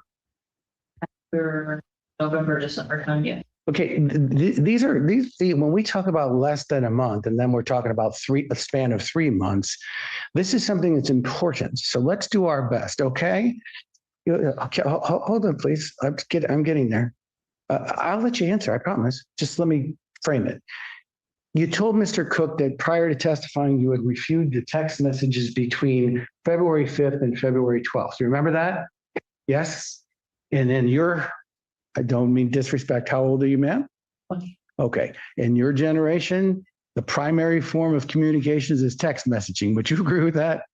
Did you review your text from November, December before testifying? All right, maybe I'll have some for you to review. Would you agree that romantically you spend Thanksgiving together? Romantically, in a romantic relationship. Would you agree that you spend Christmas time in a romantic relationship? Okay. Would you agree that How does the relationship start in January? So we had not officially gotten together. We were friends up until January. We had been romantic with each other sexually, yes. But we had not been. Yes, when? So just so I can clarify that, yes, that last yes. Sexually, romantically in early November through February 5th. True or false? Sorry, can you repeat? Sexually romantic. I use the words that from early November through January or February 5th, 2026. Yes? And I said November, which was November 2025. Okay. In fact, on December 19th, maybe as a thing of Christmas shopping, you were in a Barnes and Noble and saw a coworker. Is that right? Jojo?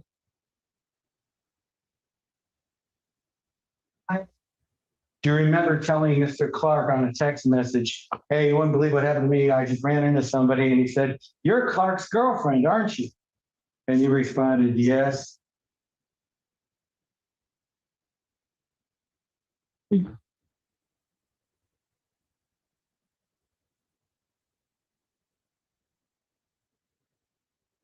again, ma'am, I'm going to give you sort of a stack of things, but the stack isn't relevant. It's just to get the dates correctly.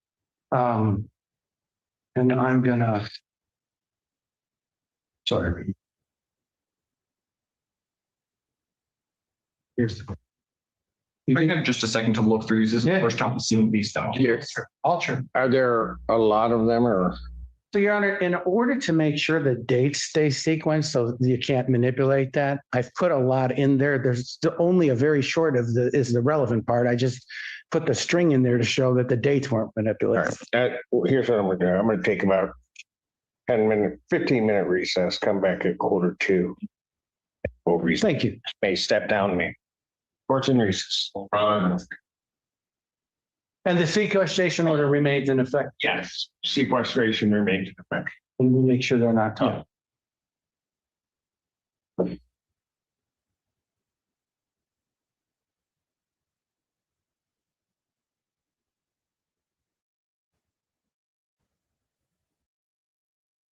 Information. And before you begin again, Mr. Simon, I just remind you that you're still under. Thank you. And Mr. Golsey and Ms. Rosmitsky, I will take care of you once we finish. Get you guys. You want, if Your Honor, I don't mind if you, whatever you. No, I don't really want to talk. I want to help him. Okay. There, and I don't know what's going to happen to me. Okay. All right. Hey, Peyton, we're on the topic of the status of your relationship with Michael, and I specifically, wrongfully, by the way, I've learned, asked you about an incident on December 19. Is it true that while at work, Jojo approached you about running into Michael at Barnes and Noble? And he asked you, you're his girlfriend, right? Yes. And you confirmed that.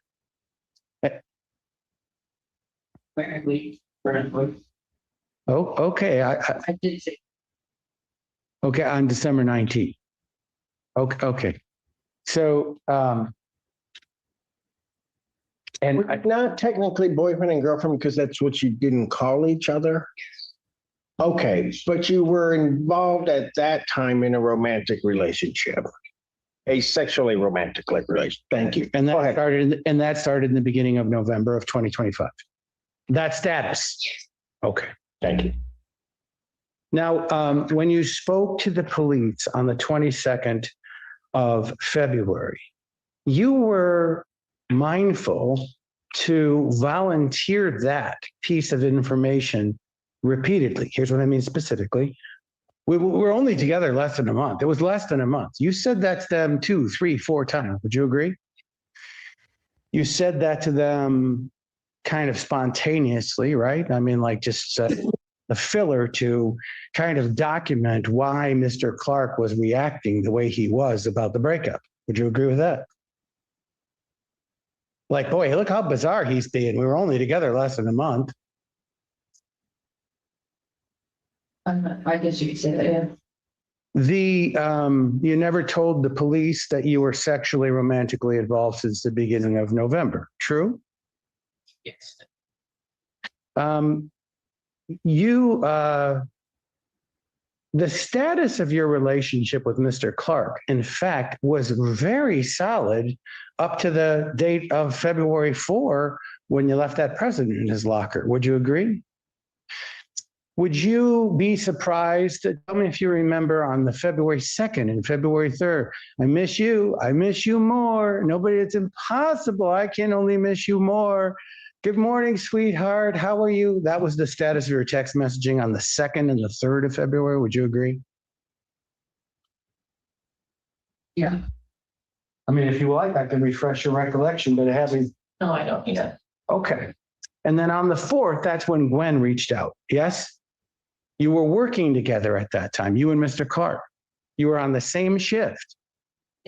And you started to get withdrawn, right? Or I'm sorry, I said text again. I'm just not of your generation. Some other means of electronic. Okay. How did you come about the information? Okay, thank you. And then while working together on the 4th, you became withdrawn. You were not happy. You were sad. Is that true? Finally, and I'm speeding through this. Finally, he was asking you, what's the matter with you? Are you okay? What's wrong? And you finally spilled the beans. You've been cheating on me, or worse to that effect. True? He denied it immediately, right? And he begged you not to trust Gwen as a source of information, right? And you expressed, to Mr. Clark, you know how essential trust is to me, and now my trust is gone in you. Okay. Does Angel know Gwen? No. Okay, go ahead. You got to make counsel a question really fast. It's relevant to that question. Sure.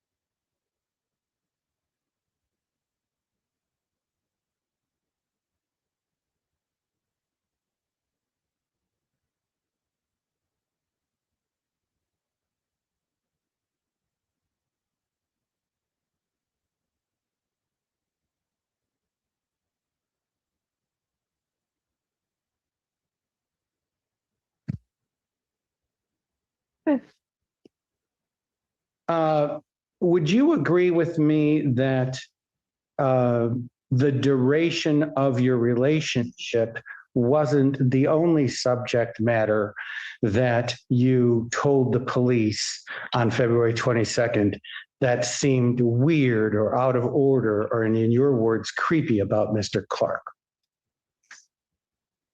Did you say specifically that he was sending you gifts and repeatedly? Yes. But you knew full well that because you were going to be gone on Valentine's Day, that he'd ordered gifts ahead of time for you to be delivered. He told you so, true? He told me after we had broken up. Right. On February 7th, in a text message contained in the exhibit that I'm going to return you, People's should still be able to. Oh, People's 1. In February 7th, he said, as you were going dialoguing, look, I got you a lot of stuff. Please, I don't want it to go to waste, or words to that effect. Would you agree? Yeah, you have no reason to believe he sent you things after that, do you? Well, but when you told it to the police, you didn't quite tell it that way, did you? I told, he said he was gonna be sent. Isn't it more accurate to say you told the police he's sending things to my house, like present day? Yeah. And also, you told the police things like this. Before we started dating, you know what he did? You used the word creepy, kind of creepy. He got himself onto my shift, right? You told them that? I'm sorry, say it again. You said to the police that Mr. Clark, prior to you dating, worked it out so that he could work the same shift as you. I don't. Let me see if I can refresh your recollection with the video.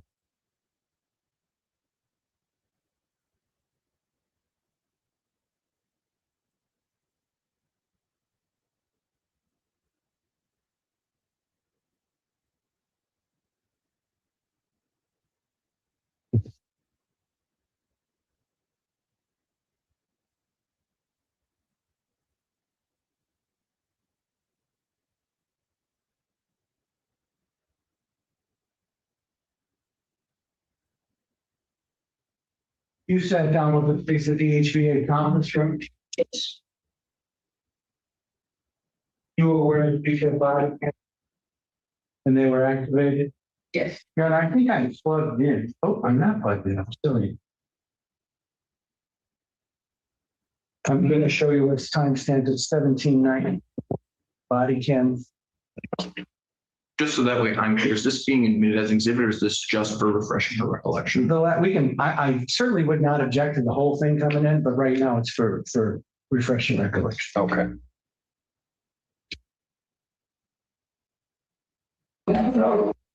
So we're working on one together. He was switches. But he was. Okay. Yeah. So. No, I just figured it. So. But it would just be like. Awesome. Sure. Here's what you told the police, see if you'll agree with. Told them that he caused the shift onto your schedule, to your shift. True? Yes, can switch with a different C-lister. Okay. Just yes. You told the police that you couldn't do anything about that because you were a D-lister. Yes. And you even added, I had, meaning yourself, had no control over that, right? And you told the police, in addition, that was before you started dating. Again, staying on theme with the police, that you weren't dating at that time. Would you agree with me that, in fact, on November 10th, 2025, you're the person who caused the shift to be on the same schedule?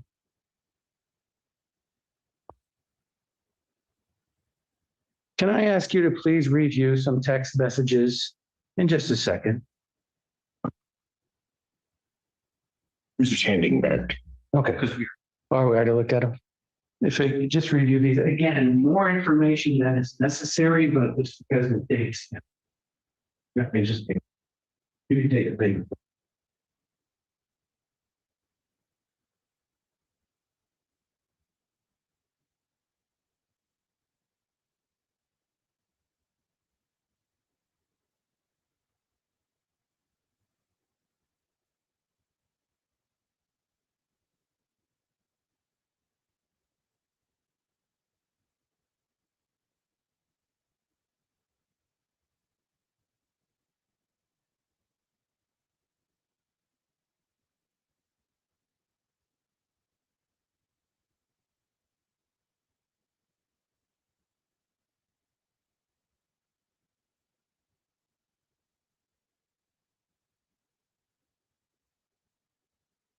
You caused the shift, didn't you, ma'am? You asked a friend of yours to shift so that you could be on the same shift with Michael. Isn't that true? For to switch, that was not, that had nothing to do with me. I gave her Florida's number, to, if they wanted to switch shift. You asked her to do it. I asked her if she would at the time, but I didn't ask her, but I have no control over. You have no control that she would do it, but you desired it and you asked her to do it, right? I asked her according on his behalf. Yes. You bragged to him, look, people love me. I got it done, right? I said, I have a little pull with people because people who like me at the company. Yes. I have a little pull, meaning I got it done. You, the D-lister. He didn't control this. Well, if he did, why did he need your help? Didn't he say in that same exchange that? Which was the other person? You think the police think that he had authority to do it as a C-lister? I told them that he was able to switch on to my shift, and that we have no control of that. You wanted to be on the same shift, didn't you, ma'am? Yes. Because you were romantically involved, yes? Yes. And you enjoyed being together. Yeah. And actually, you were quite a good duo at work, weren't you? Yes. You complimented each other at work. Yeah. In fact, on November 21st, he had an opportunity to shift to a different thing, something called an ALS, or is it AIS? Yeah. And what is that, by the way? He had informed you that he had that opportunity. Would you agree? And that would have caused you to not work together on the same shift. He also informed you that he turned that down because it wouldn't line up with his schedule seeing his children. Do you agree? And you expressed, oh, thank goodness, or words to that effect, because you wanted to stay on the same shift. Okay. The turning now to the 5th of February, would you agree that from the 4th of February, when you learned this information through Angel from Gwen, through the 5th, there were some phone calls between you and Mr. Clark, FaceTime, a lengthy hour and a half or more FaceTime with Mr. Clark, leading up to your February 5th long text breaking up. Would you agree with that? Would you also confirm that in one of those communication forms, you said to him words close to exactly this: you can continue to try to fight for this, but I won't be. Okay.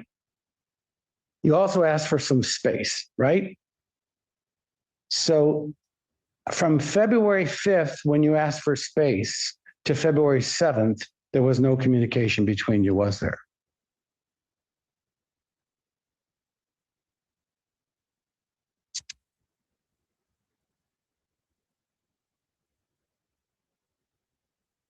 The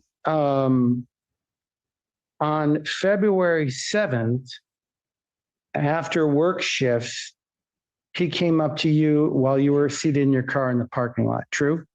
Knocked on the window and said, "Can I talk to you?" Yes. You got out of the car. Yes.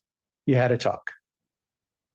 And in that talk, you had said, you know, I'm not really interested in words to this effect, man. This is not exact. I'm not interested in your denials. My trust's violated, you know, move on, or things like that. Would you agree? He followed that up with a text message saying essentially, and it's in front of you, so you can say, Mr. Simon, you don't have it right. Essentially, hey, look, sorry, I don't mean to crowd you, or words to that effect. This is just so hard, and that kind of. Would you agree? Yeah. In addition, there was an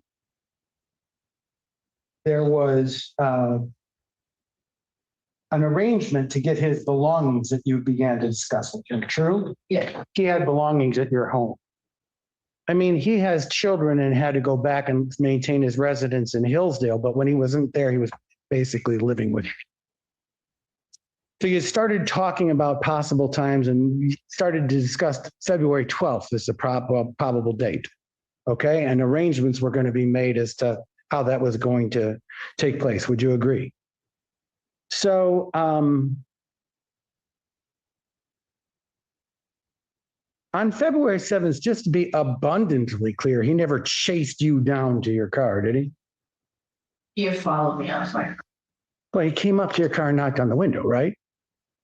yes. Okay. You didn't really know how he got there, but you just saw him at the window knocking. Just okay. The next contact that you had was a text from him on the 8th saying, will Thursday the 12th be acceptable for me to get my belongings? And you replied, that's fine. Excuse me, that's fine. And he said, thanks for the reply, means a lot. Yeah. That's part of Exhibit 1, People's 1. Yes? Yeah. And that was the only communication on February 8th. Would you agree? On February 9th, and again, paraphrasing, so if you say it's not fair, Mr. Simon, you fill in the blanks, okay? That you have every right to do that. He wrote a long diatribe. I mean, like laying it all out there, essentially saying, I want to fight for this. I love you. And Gwen can't be trusted, and just a long pouring his heart out kind of message. Would you agree? In that, you said to him, I don't want to talk to you or have a conversation about any of this. Would you agree? You added, there's nothing else to talk about. I don't trust you anymore. You lied to me when we talked about it. Okay. In other words, you weren't buying what he was selling. Okay.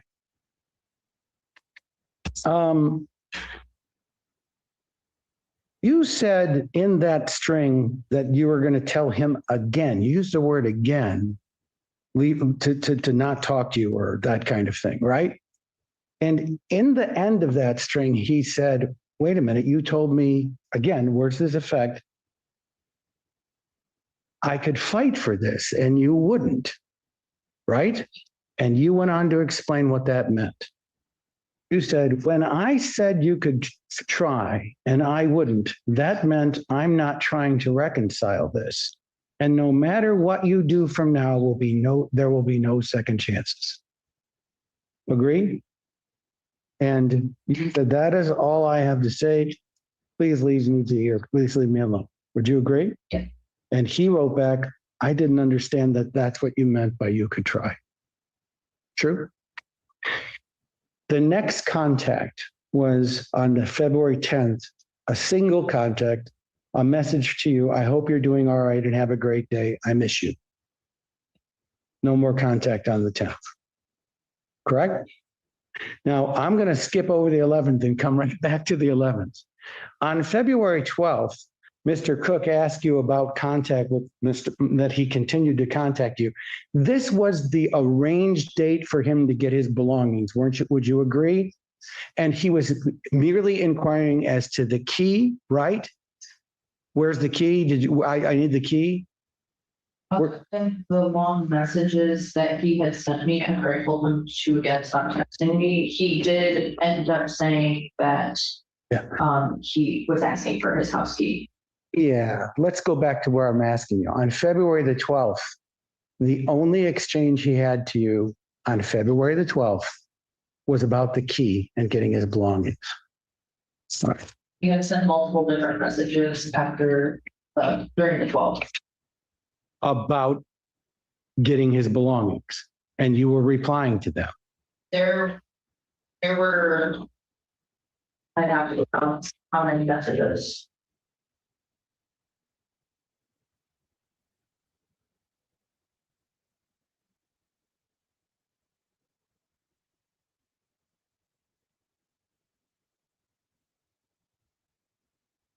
I don't.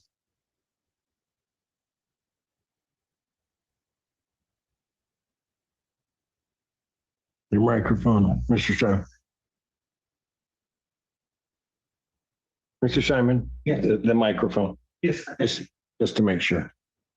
What she said? Whatever. All right. What's in the exhibit is what you're referring to. We'll just let the exhibit stand. Okay. I told you we're going to come back to the 11th, and I promise we will. On February 12th, you testified you blocked him. Is that right? You know a lot more about phones than me, but tell me if I'm right. If you block a person, they don't know it on the other side. They don't get a notification, do they? And if you block a person, that means they can't reach you. Is that true? Tell me, is this true? For you to call someone that you've blocked, do you have to unblock them? You can call them anyway. You can call people that you've blocked, yes. Okay. Could you message people that you've blocked? I don't believe they would go through. Okay. Let me ask you another question. In addition to blocking him on February 12th, you also stopped sharing your location with him on February 12th. So through February 12th, you were sharing your location with him.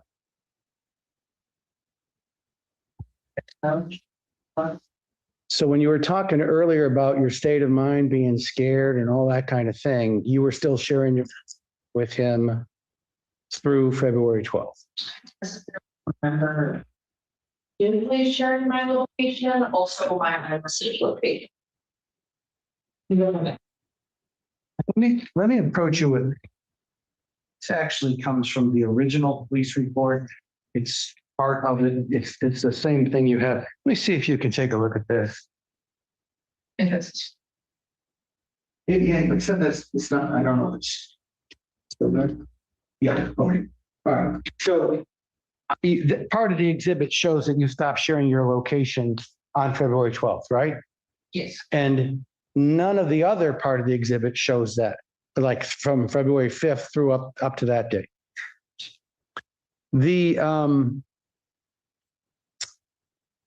The judge asked you some questions on when you were on direct about threats. You specifically were asked that question by the police. Were there any threats, ma'am? Anything like that? And you quickly and definitively answered, tell me if I'm right or wrong. No, there weren't. Never threats. Because there weren't. And you said just this was kind of harassing to you, or use your phrase. Yeah. Okay. Now I said I'd come back to the 11th, and I will, and then I'll be concluding after that subject matter. We'll go to one more thing and I'll be all done. On the 11th, and unfortunately this may get some, maybe we can do it through words and maybe I'll have you review something. In the resupply room, Mr. Clark approached you. First, there were other people in the room. Is that true? There were at least 2 and sometimes 3 and maybe 4 people in that room. There could have been, I don't necessarily remember how many people that were right with us. Would you agree with me that you were sort of standing in the middle of the room? Mr. Clark came in with somebody else and eventually walked up to you and said something to you. And you responded, talk back. Whatever was said, maybe it was leave me alone. Maybe whatever was said, you responded, yes. That conversation ended, right? He walked away. Yes. Oh, okay. And then you came back to essentially the same spot in the resupply room? Well, maybe I'm going to have you review something in just a minute, ma'am. But that'll take time. So before we do that, let me ask you this: when he came back to you, he came out with his phone and he was pointing to his phone like this.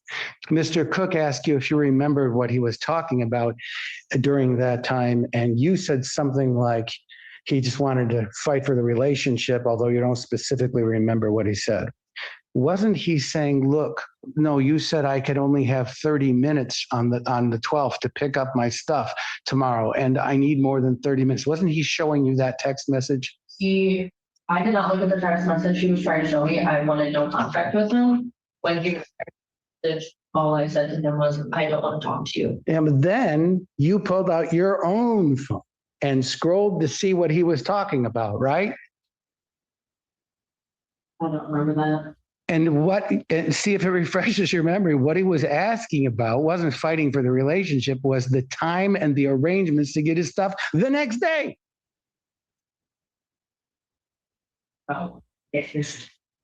Okay. All right. On that date or after? That date. I don't necessarily reference anything about it prior to either, but I can look back. Hold it. You don't remember him saying anything about getting his items? Yes, I do remember that. He wanted to come pick up his things on 12th. We already talked about that.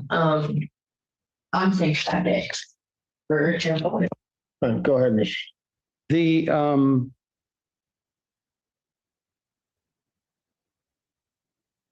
The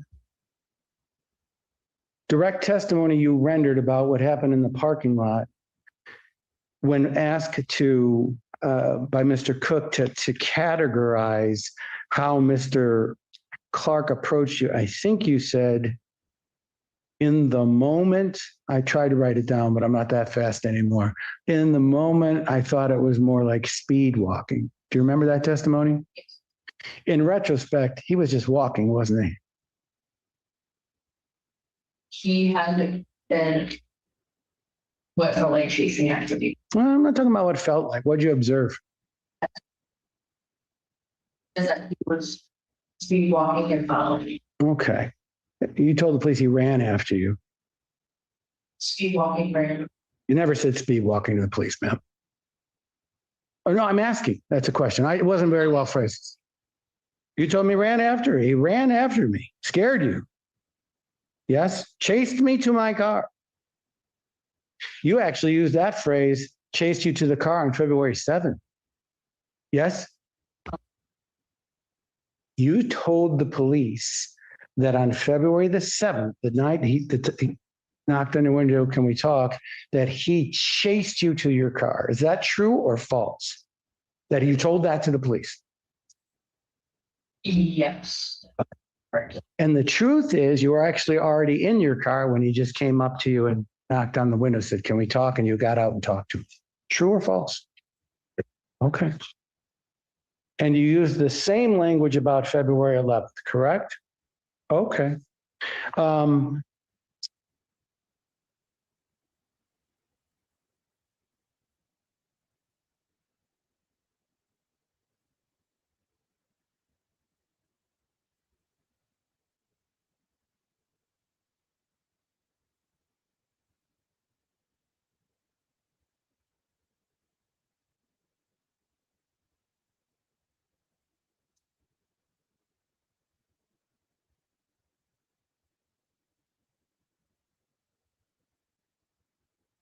You said Mr. Clark stopped texting you after February 12th. Would you agree?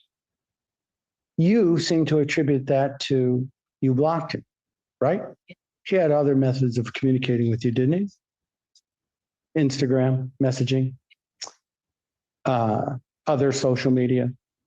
You guys did communicate that way with one another? After the 12th? No, just in general. But he didn't do that after the 12th, did he? No. And you didn't block him on any of those abilities, did you? Well, he didn't come to your house, did he? Other than to get his stuff. Okay. And there were guidelines put in place at work to keep you guys on different shifts and that kind of thing. At work? Yeah. All right.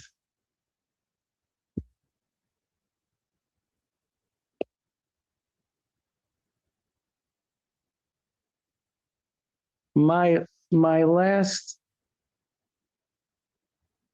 area of inquiry goes to your state of mind two questions. When did you learn from Gwen or whatever source you learned it from that Gwen's insertion into your relationship was all a lie per her own admission? When did you learn that? Over text messenger.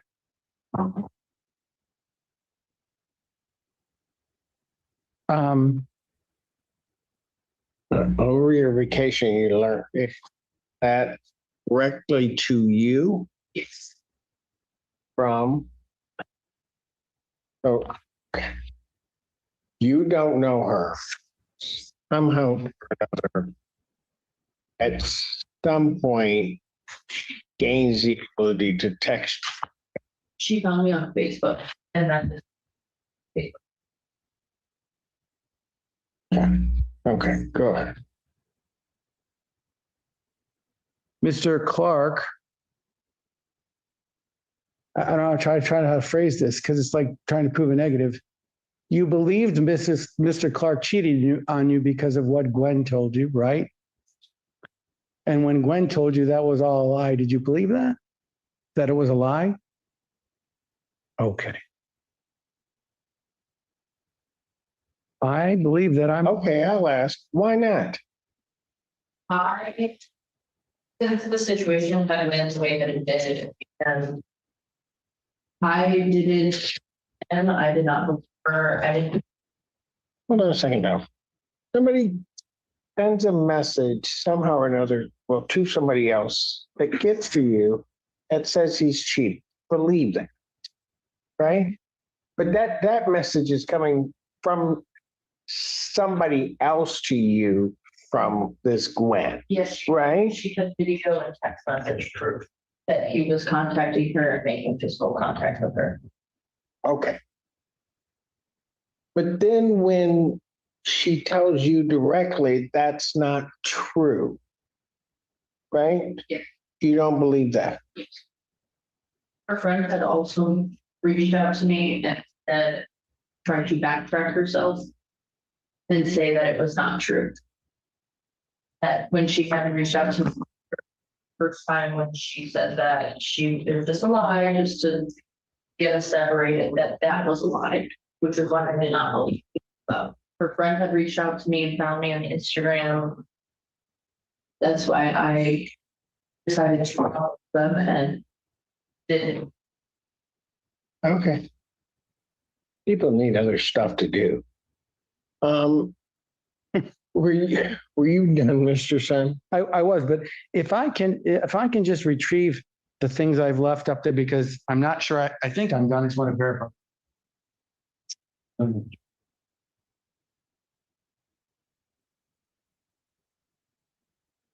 Yes, I am concluded. Thank you, ma'am. All right. Thank you. Go ahead, sir. No,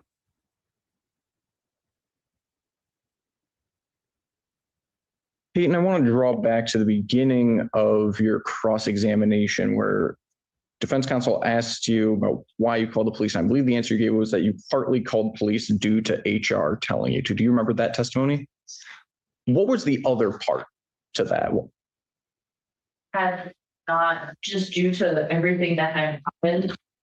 I had been meaning to put in the police report before I had left, but I left for vacation and I didn't want to do with it. I was partly scared because of the February 11th situation.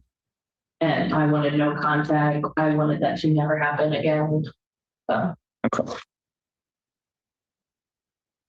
And then there was also some question near the area at the end of People's Exhibit 1 where it shows that you stopped sharing your location.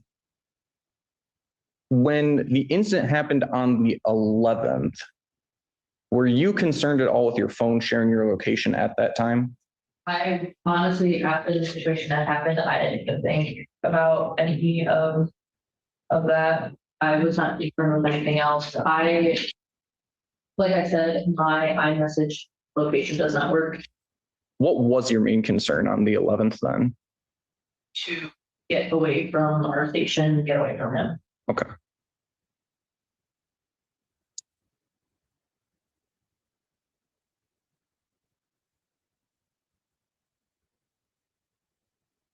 Nothing further. Thank you.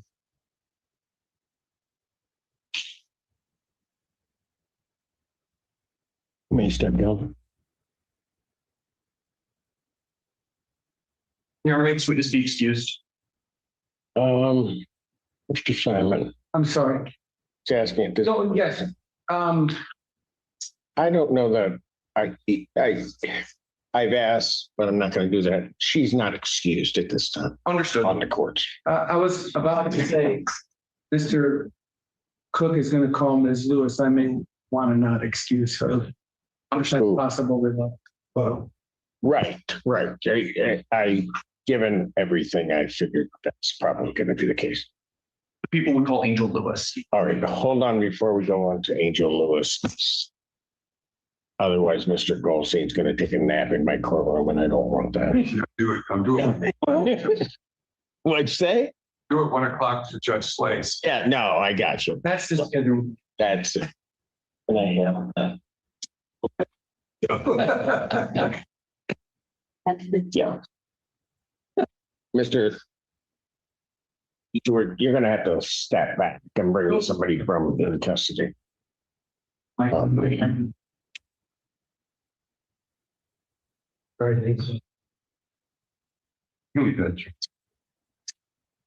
just so that we're clear on my previous statements, I was always happy to see from Mr. Smirsky is Mr. Goldstein. That's the problem.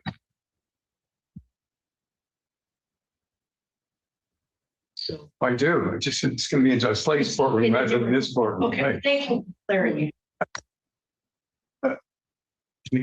Yeah, chief officers. They did. Sorry. Man office. What was that today?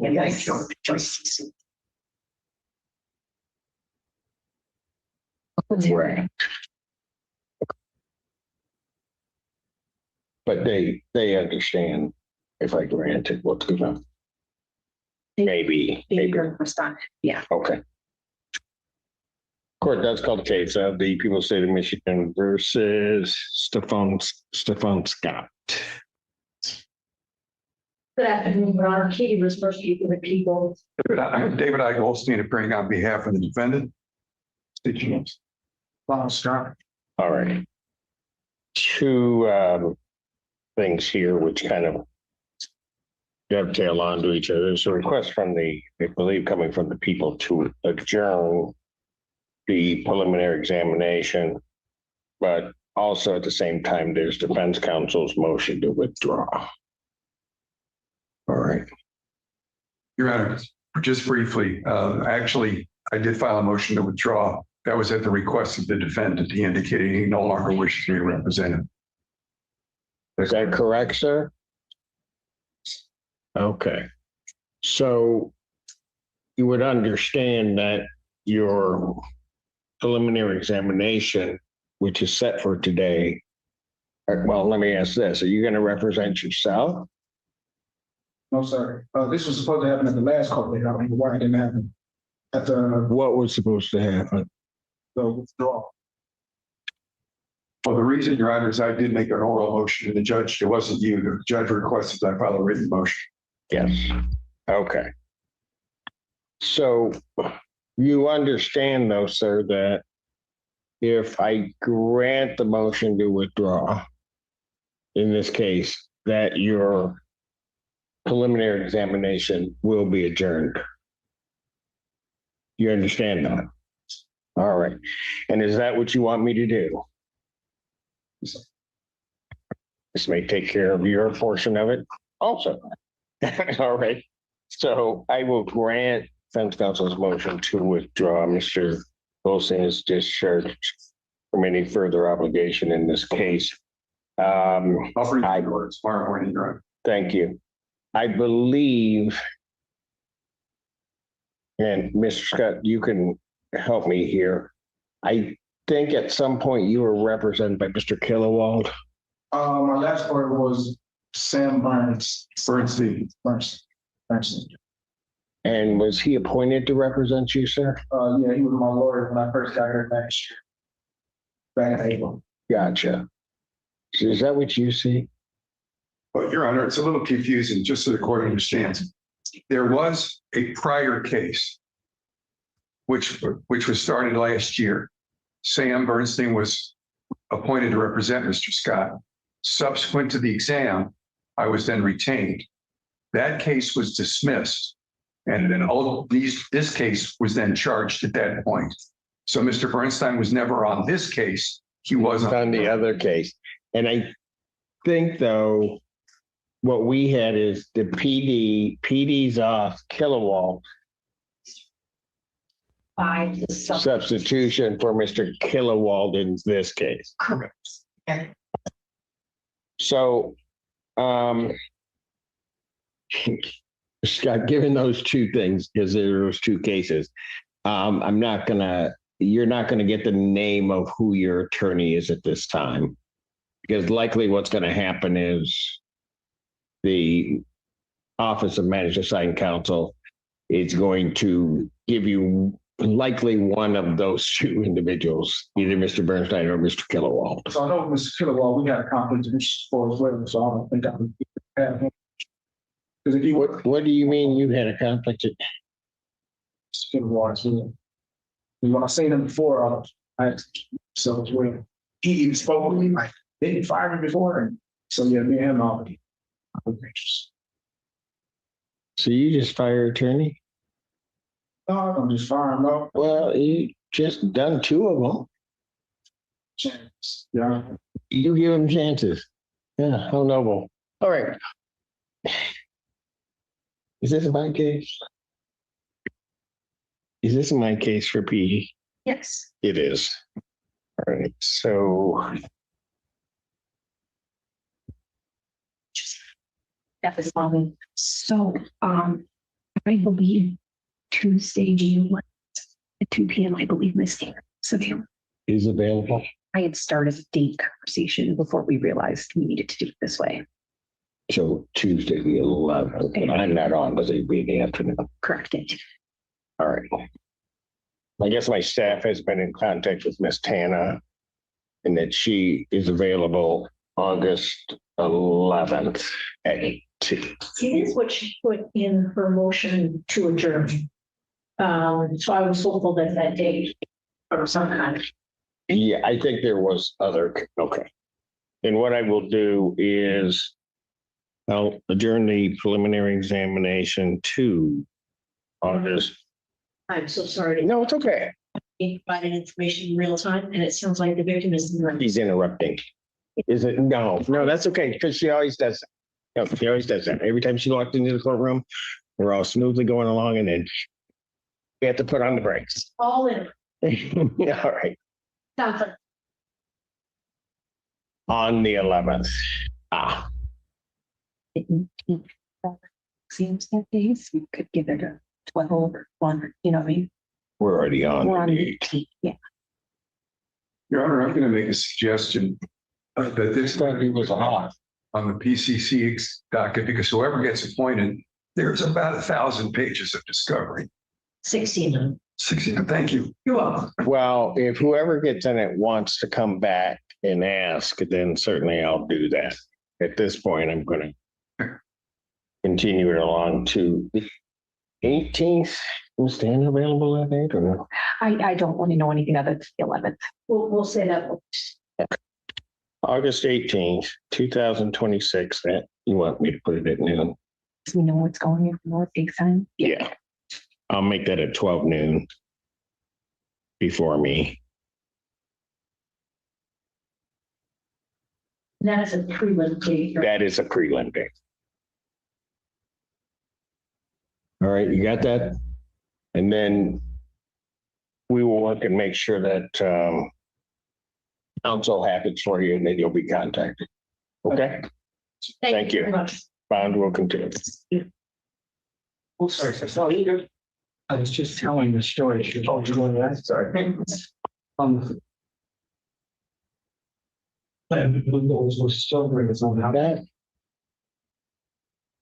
That one warrant I needed to do. So the warrant, I'm going to go, we're going to stand in brief recess. Let me take care of one matter before you bring the next witness out. All right. Yeah.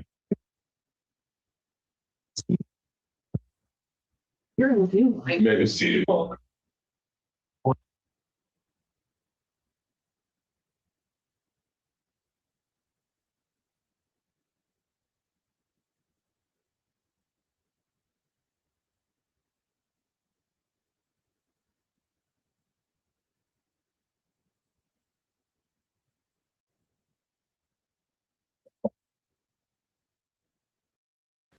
And you're here with Mr. Dusler, your attorney and the state's attorney. Does the defendant waive a formal reading of the indictment and arraignment here? Can we proceed in summary? Yes, sir. In summary, so this indictment alleges, okay, what are we got? 1, 2, 3. You need counts. You need 2 hours for third-degree punishment.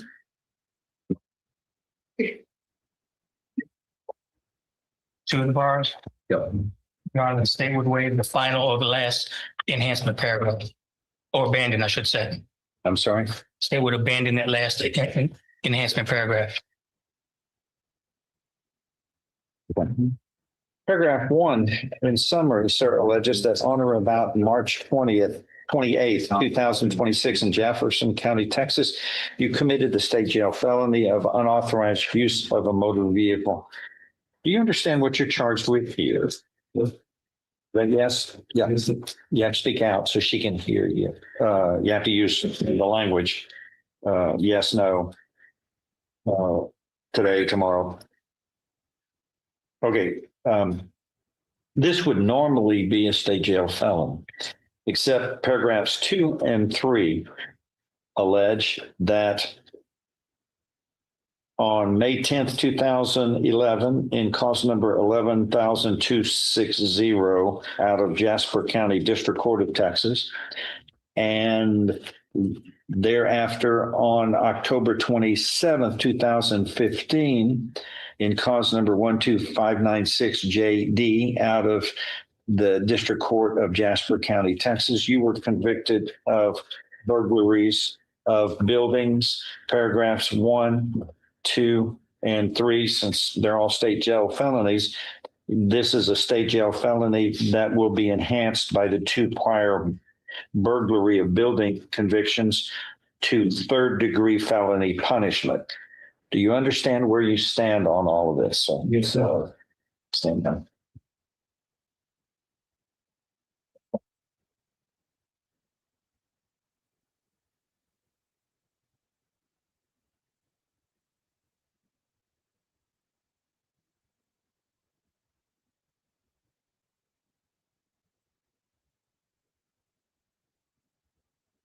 We're writing these up on those enhancements. They've got to be what the underlying crime is. So state jail felony punished as 3rd-degree felony, so that the records show it's a state jail felony. It's just punished differently, and there is a distinction in the records, and they want that to be.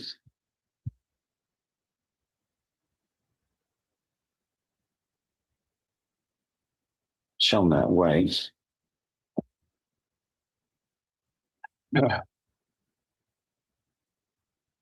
And so you understand what you're charged with in paragraphs 1, 2, and 3, 1 being a new indictment for the state jail felony of unauthorized use of a motor vehicle, and then paragraphs 2 and 3 being state jail felony burglaries of a building convictions in 2011 and 2015 out of Jasper County District Court.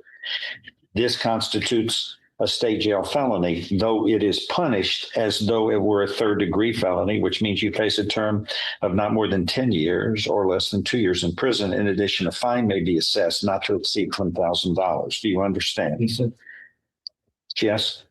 You have to say yes, so she can hear you. Okay. An agreement's been reached in all of this that you would be pleading guilty, sentenced to 4 years in prison. Is that your understanding?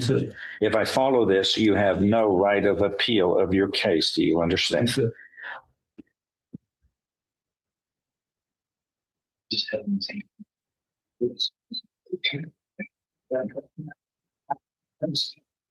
So how do you plead to paragraph 1 charging you with the state jail felony of unauthorized use of a motor vehicle? Guilty or not guilty? Guilty. Are you pleading guilty voluntarily and because you are guilty? Yes, sir. And the 2 burglaries of buildings in paragraphs 2 and 3 out of Jasper County District Court in 2011 and 2015, respectively, are those allegations true and correct as they are alleged in this indictment? Yes, sir. And are you pleading true and correct to each of those paragraphs 2 and 3 of those state jail felonies? Pleading true and correct voluntarily and because those are indeed prior convictions of yours. Yes, sir. Okay.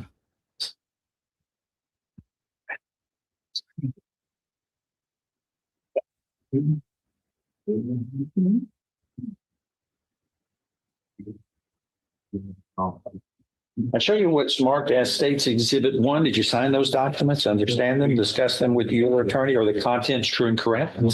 States Exhibit 1, 10, without objection admitted. This states you are mentally competent to enter your guilty pleas freely and voluntarily made. You know what you've been charged with. Documents have been read to you. You've read them. You are guilty of the crimes charged in any lesser included offenses, and you are giving up your rights to a jury trial and the rights to the appearance, confrontation, cross-examination of witnesses, totally satisfied with the representation provided by your lawyer. All true, so help you God. Yes. States Exhibit 1, part of the record for all purposes. Pre-sentence reports waived here. Yes, it is. I'm going to follow this agreement if nothing further to add by the parties. I'm going to find, Mr. Dean, you have pleaded guilty and truth respectively to paragraphs 1, 2, and 3, voluntarily, knowingly, intelligently. And that is enough to find you guilty based upon paragraph 1, which states under oath that you are guilty of these offenses and you are mentally competent to enter your pleas and you understand and appreciate the consequences of pleading guilty and you are guilty of these offenses and all lesser included offenses and all of that is true. So help you guys.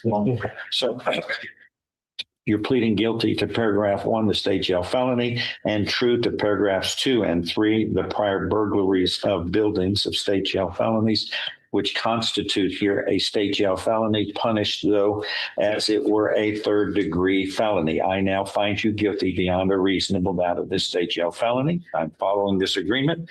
You are hereby sentenced to confinement in the institutional division of the Texas Department of Criminal Justice to serve a term of 4 years. Do you understand what has happened today on all of this?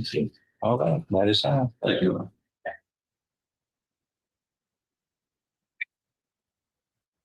For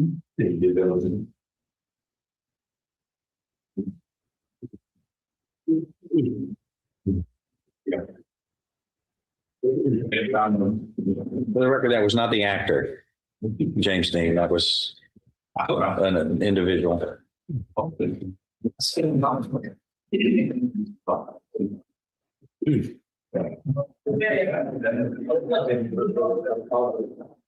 Okay, Abel Garcia, please. I thought I'm sorry. I thought you skipped one. I did. Jay DeVillion.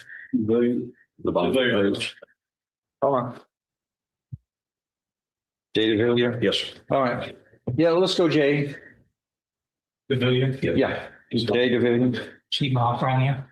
Yes, it's $100. Oh, okay. You don't need to see him? He's going to plead.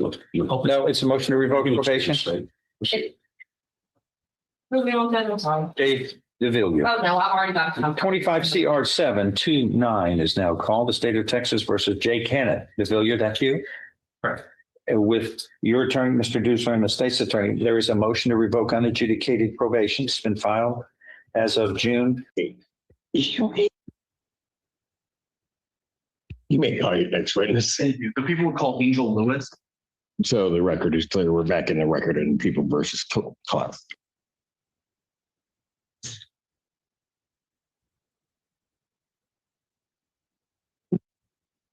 Yep.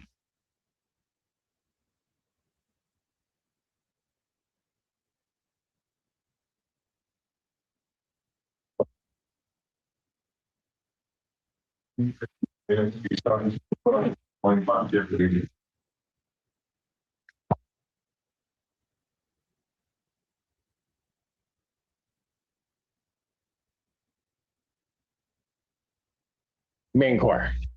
Good afternoon, ma'am. How are you doing? Good. Just one thing, make sure we're speaking up. You have a microphone in front of you. We need to make sure that's recording and getting everything okay. Thank you. I want to start off by asking, do you know an individual by the name of Michael Clark? How do you know that individual? I work with him and he did Peyton, last name Trelpa? All right. And how long have you known each of them?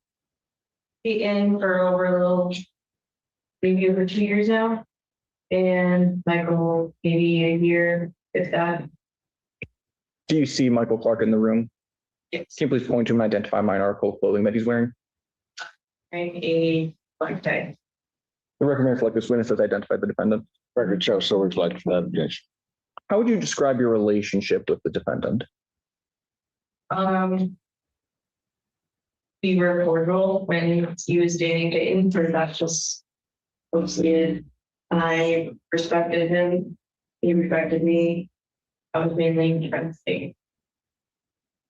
I want to draw your attention back to February 11th of 2026. Do you remember that day? Yeah. And at that time, where did you work? HBA. Were you working that day? I was working at night, yes. What was your shift? 11 a.m. to 5 a.m. What time did you get to work that day?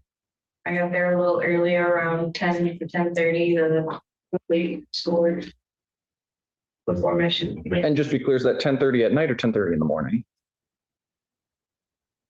Did you observe anything happen between the defendant and Peyton that night? When I arrived the parking lot, I put my car in park and was facing the lot where all of our ambulances sit. And I witnessed Peyton pull up in an ambulance, quickly stop, run out of the truck and run into the building. And I observed the defendant running after her at full speed. So let's go a little bit more into detail on that. How far away were you from all of that happening? Yeah. And when you say that Peyton was running, how fast? She was as fast as she could get within short distance from our door to the door to the garage. And what about the defendant? How fast was he going? Full run from what I could see. Other than the two of them running, were any of them doing anything? Or were either of them doing anything? And then it's reaching his hand out while Peyton was going through the door. Sort of made a gesture there. Can you describe what that gesture was? Hand out like this. And that's your right hand? Jerks his right left hand up. Okay. How far away from Peyton was the defendant when he reached towards her? Most. Were you able to hear if anything was said between the two of them? After you observed this interaction, what did you do next? Tried to get my belongings, which had my work badge, so I could go into the building and find Peyton. Did you find Peyton? I did. Where was Peyton when you found her? She called me and I found her in the resupply room. Roughly how long after the incident in the parking lot, or let me rephrase this question, how long did it take you to find Peyton? Getting into the building, maybe 3 to 5 minutes. When you found Peyton, could you describe what her apparent emotional state was? Very distraught. She was shaking. She looked like she was on the verge of tears. And I don't want you to say what exactly was said, but did Peyton say anything to you? Yes. Was her voice steady and calm? Was it quivering? What was her voice like?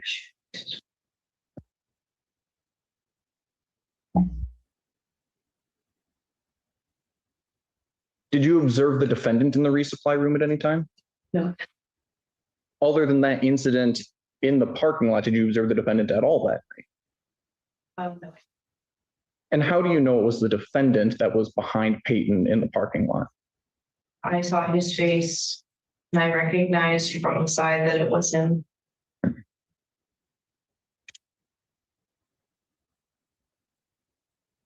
How long did you have to look at the individuals in the parking lot while that incident was occurring?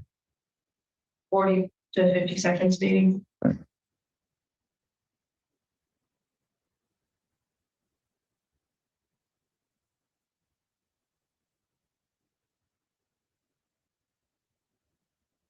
We can have just one moment, please, Remmer. Yeah.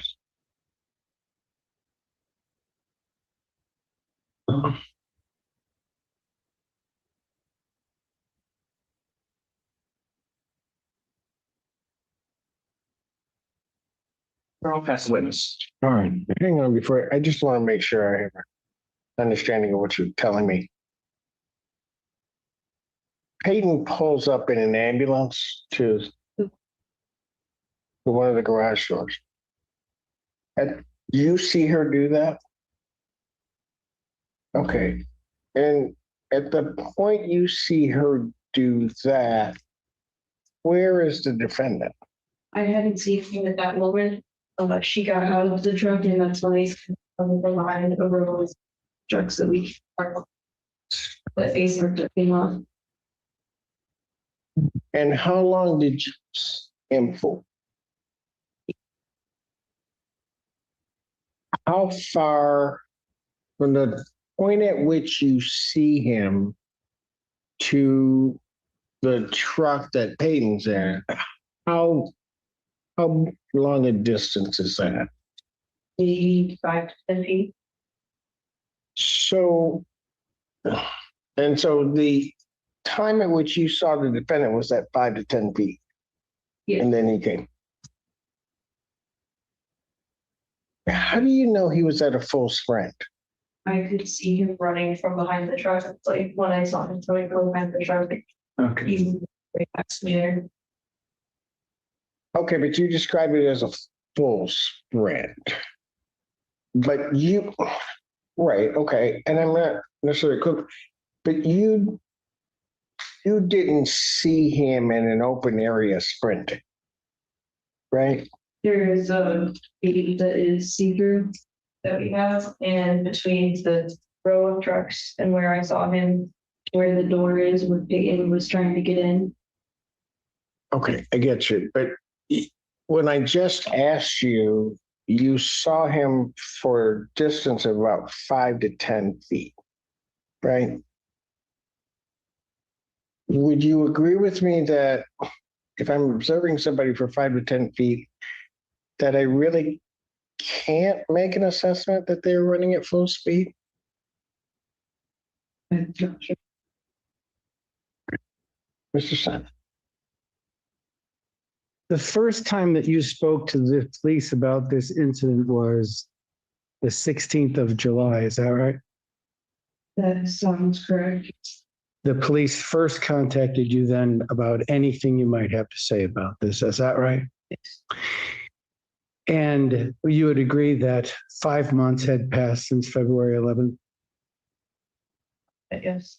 Had you reviewed anything about this case prior to talking to them about this observation of yours in the parking lot that night? Had you reviewed any writings? Had you reviewed any videos, anything like that? Not seen any. Judge Simpson asked you a question just now. I think I understood your answer this way. So I'm going to ask this very particularly. And if I confuse you, put your hand up, say, "Oh, I don't understand." It's important. I think you said you saw Peyton from the time she had the ambulance parked, pull up to the building. Am I correct on that? Sure. Yeah, you were in the parking lot when she moved the ambulance from the parking spot that it was in to the building? Seeing the ambulance roll too, so. Did you see Michael at that time in the parking lot going after somehow going after her? Okay, did you see him hand her ALR? Did you see him go up to the door, hold up the ALR, and for her open the door and grab it from him that she had dropped or anything like that? Did you see that? Did you see Michael walking? I'm gonna do this pace. Watch me very carefully. At this pace.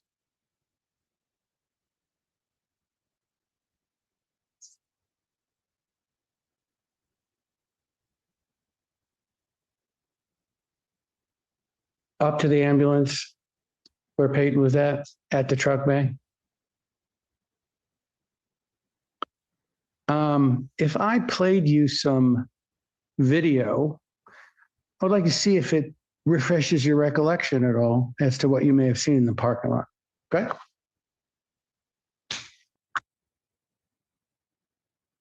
I'm going to have to object for the purpose of refreshing her recollection. I don't think she ever testified that she didn't remember. Oh, I think she actually did.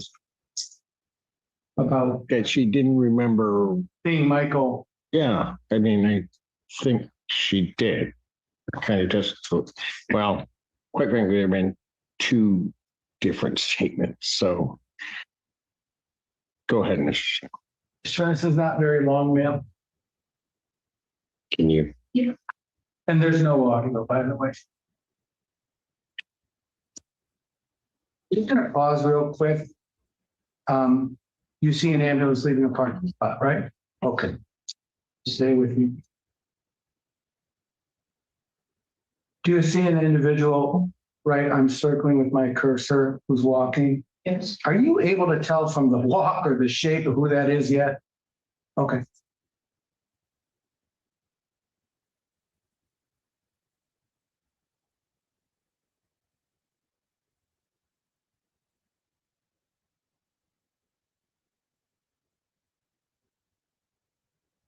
Can you tell now, man? Not exactly. Can you see the time of day and the date here? Yes. Would that be consistent with the time of day that you were in the parking lot? Yes. Okay. If that were Peyton in that ambulance, and if that were Mr. Clark that we saw, would that be consistent with what you observed? Would that be consistent with your memory as to what you observed about Mr. Clark in the parking lot? In the parking lot, yes. Okay, and then from that bay where the car is parked now, where we last saw it, where the ambulance parked, to the gate is about 5 feet. Would you agree? In person, it's closer than me and you right now. About the same distance. Okay. Okay.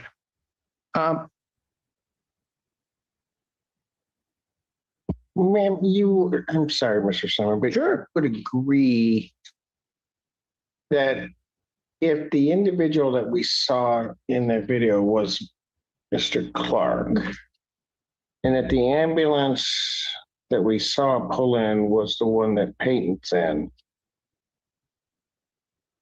that individual is not at a full sprint. Would you agree? I would agree. In fact, not even necessarily a fast walk. They're actually just walking across. Agree with that? Yes? All right, go ahead, Mr. Senator. Your Honor, I can play some additional snippet of that video. It's fractured, unfortunately, that could tie this up. But I will admit, as I showed to Mr. Cook, there's a 30-second gap that is unaccounted for. So if I can just play another section of this for you, ma'am, which is the front end of what I didn't show you. See if it will help you identify the people involved. Actually, I'm going to speed this up.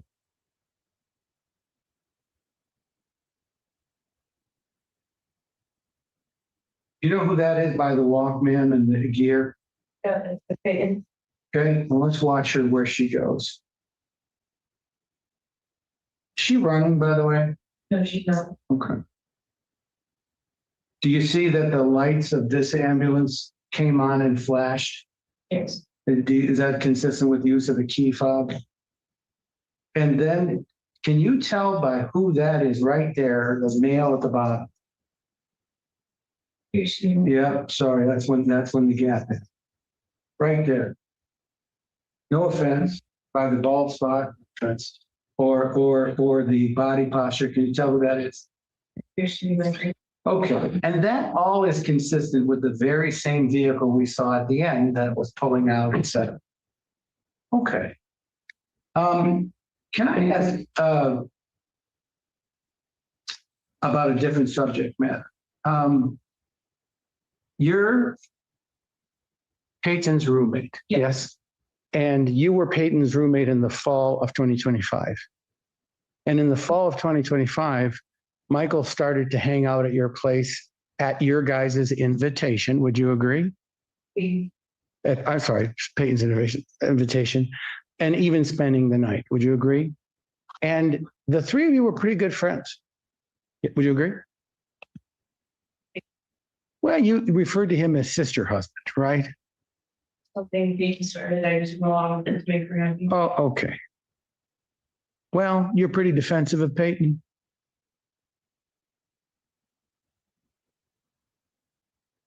Is that correct or not correct?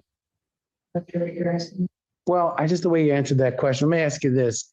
Did you ever put a sticker on Mr. Clark's locker? Do you know who did?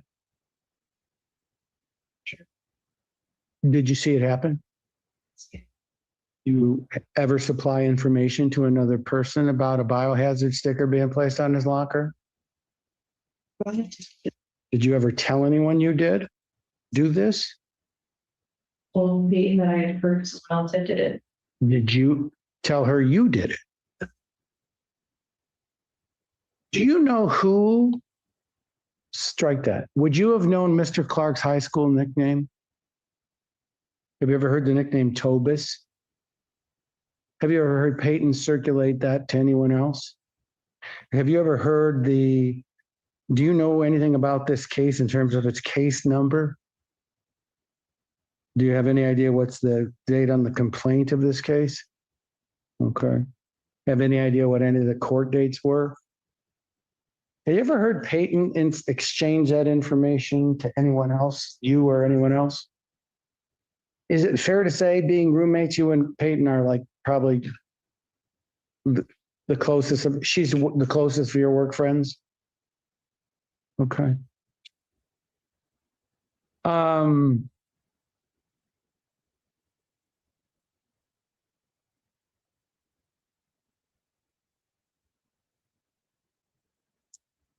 Thank you. I have nothing else. Biohazard sticker. Had you seen it? We have not seen it. No. Did management at HVA talk to you about it at all? By HR? About the sticker? Yes. When you were questioned, did they show you the sticker? No. Just questioning about the sticker never showed it to you. Go ahead. Man, when you say you saw the defendant running, would that have been, well, let me phrase the question this way. You saw the video that defense counsel played to refresh your recollection, correct? Did that capture the entirety of what you observed? The running that you saw, when did that happen in relation to the video? It started as soon as it was going towards the inside the door. And perhaps if we need to, we can put the video back up. After the vehicle well, I don't know if I'll need it just yet, but after the vehicle comes back around, comes to a stop, were you able to see Peyton at any point at that point? In the video, were you able to see her? All right. And so it's after then that you're saying is when you saw the running?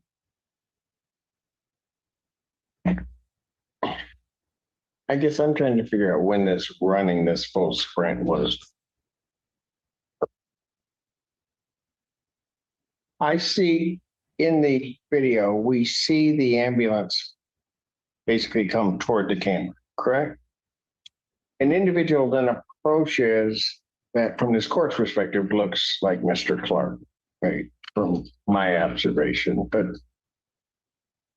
and at some point they're along the side of that ambulance, right? Is it from that point that the sprint happens? One Peyton is outside of the ambulance door and halfway in the garage door to the side that's not the actual garage door. That's when it's trying to get closer. Okay. All right, go ahead. Nothing further, Your Honor. Thank you. Anything else? Oh, yes. One question.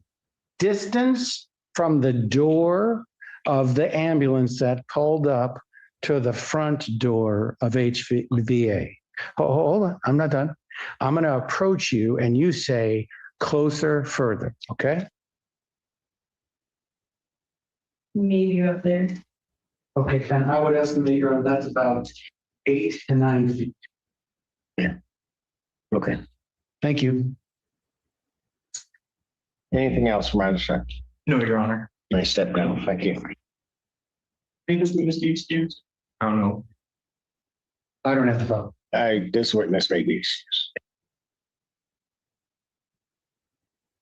And your own people call no further witnesses and would rest at this time. Your Honor, It depends. Or you may. Your Honor, I'm moving for a directed verdict at this time. I realize the bench trial, but you know, this in the court rules, specific. 6.419D, it says that a judge in a bench trial can render a directed verdict, not on the traditional standard, but by saying the people's proofs didn't make it beyond reasonable doubt. Weirdly, inexplicably, in the scope rules, that rule doesn't seem to be included in the district court rules. Why? Because most of the bench trials happen in district court. I've actually talked to the SCAO. Nobody can explain the oversight. And one day before I actually die or retire, I'm going to make sure that gets fixed. But the point is, it's what I call the cut to the chase rule, because it allows a judge to say, instead of even on traditional standards of no reasonable minds can differ, look, if it's not there, it's not there. I'm asking the court to use that standard, but even the other standard, I don't think the people have met their burden. All of this requires a state of mind that somebody actually possessed the state of mind that Ms. Trelfa tried to display or tell people she had, but none of it was so. It wasn't so because the span of time from 2/5 to 2/12 really shrinks down to those 2 days and those 2 contacts. It really does. They're going back and forth on other things, including the return of his property. And she doesn't, but the way that we know I'm right, Your Honor, and what I think you can use in making and granting this verdict, directed verdict, is the cuteness in what she tried to be. What do I mean by cuteness? Playing cute, insultingly. She started that on February 22nd. I didn't think she'd dare continue to today, but she did. She told the police, we didn't date, but just for a few weeks. How his reaction was crazy. And then even she continued that in court under oath before Your Honor. And even getting to that, she tried to parse it out. Well, sexually romantic and dating is a very different thing. I called him my boyfriend in December, but we weren't dating. She still maintained that. She was cute about the presents in the locker. I didn't do that. And then when I refreshed her, okay, she didn't remember. Oh, no, I didn't leave a present for the locker because I gave it to him. Well, you started by putting it in your locker, right? Yes, that's where you intended to find. Yes. This goes to witness credibility in her true state of mind at the time. She used terms today like speed walking. Well, that's what I think it was, speed walking. When she told the police on 2 separate occasions, he chased after her. And on today, thankfully, she told the truth about February 7th. He didn't chase after her. He came up, knocked on the door, said, can I speak to you? She got out and talked to him. This is just not even close to what she told law enforcement. I think that it's fair to say she played cute with Your Honor when you kept trying to figure out how come she contacted the police and when. And then she finally answered, okay, well, the HR told me to make the report, and she clarified as to when, but we had to poll for that information. How about this one? Did you contact him while you were on vacation? No. You sure didn't? No, absolutely not. You didn't? You didn't text him? No, I didn't. Well, let me refresh your memory. Oh, yeah, no. That's because my friend, whatever. I mean, she played so cute with that and tried to actually say that her reaching out to him in text messages at first wasn't really a reach out. You couldn't have been clearer in your questions. I couldn't have been clearer in the questions. All of this adds up to what her true state of mind was. In fact, What's really a tragic thing here, Your Honor, is the lack of investigation of this case that could have supported so many things. But thankfully, I think we've established them here consistent with my opening. She was annoyed maybe a little bit, but having a broken heart and being wrongfully accused of something isn't criminal. I mean, here's a guy who had this great relationship, or he thought he did, and he's trying to talk to her and vindicate his name. And it turns out that the person who quote unquote whistle blew on him confessed. She confessed. I lied. I made the whole thing up. She's an interferer in the relationship. And how we get I say it's a 2-day period. At maximum, it's a week, but it really isn't, because there weren't continuous contacts. To stalking on a criminal level, I think on the people's most favorable interpretation of the evidence, it just isn't there. But now I want to talk to that lack of evidence.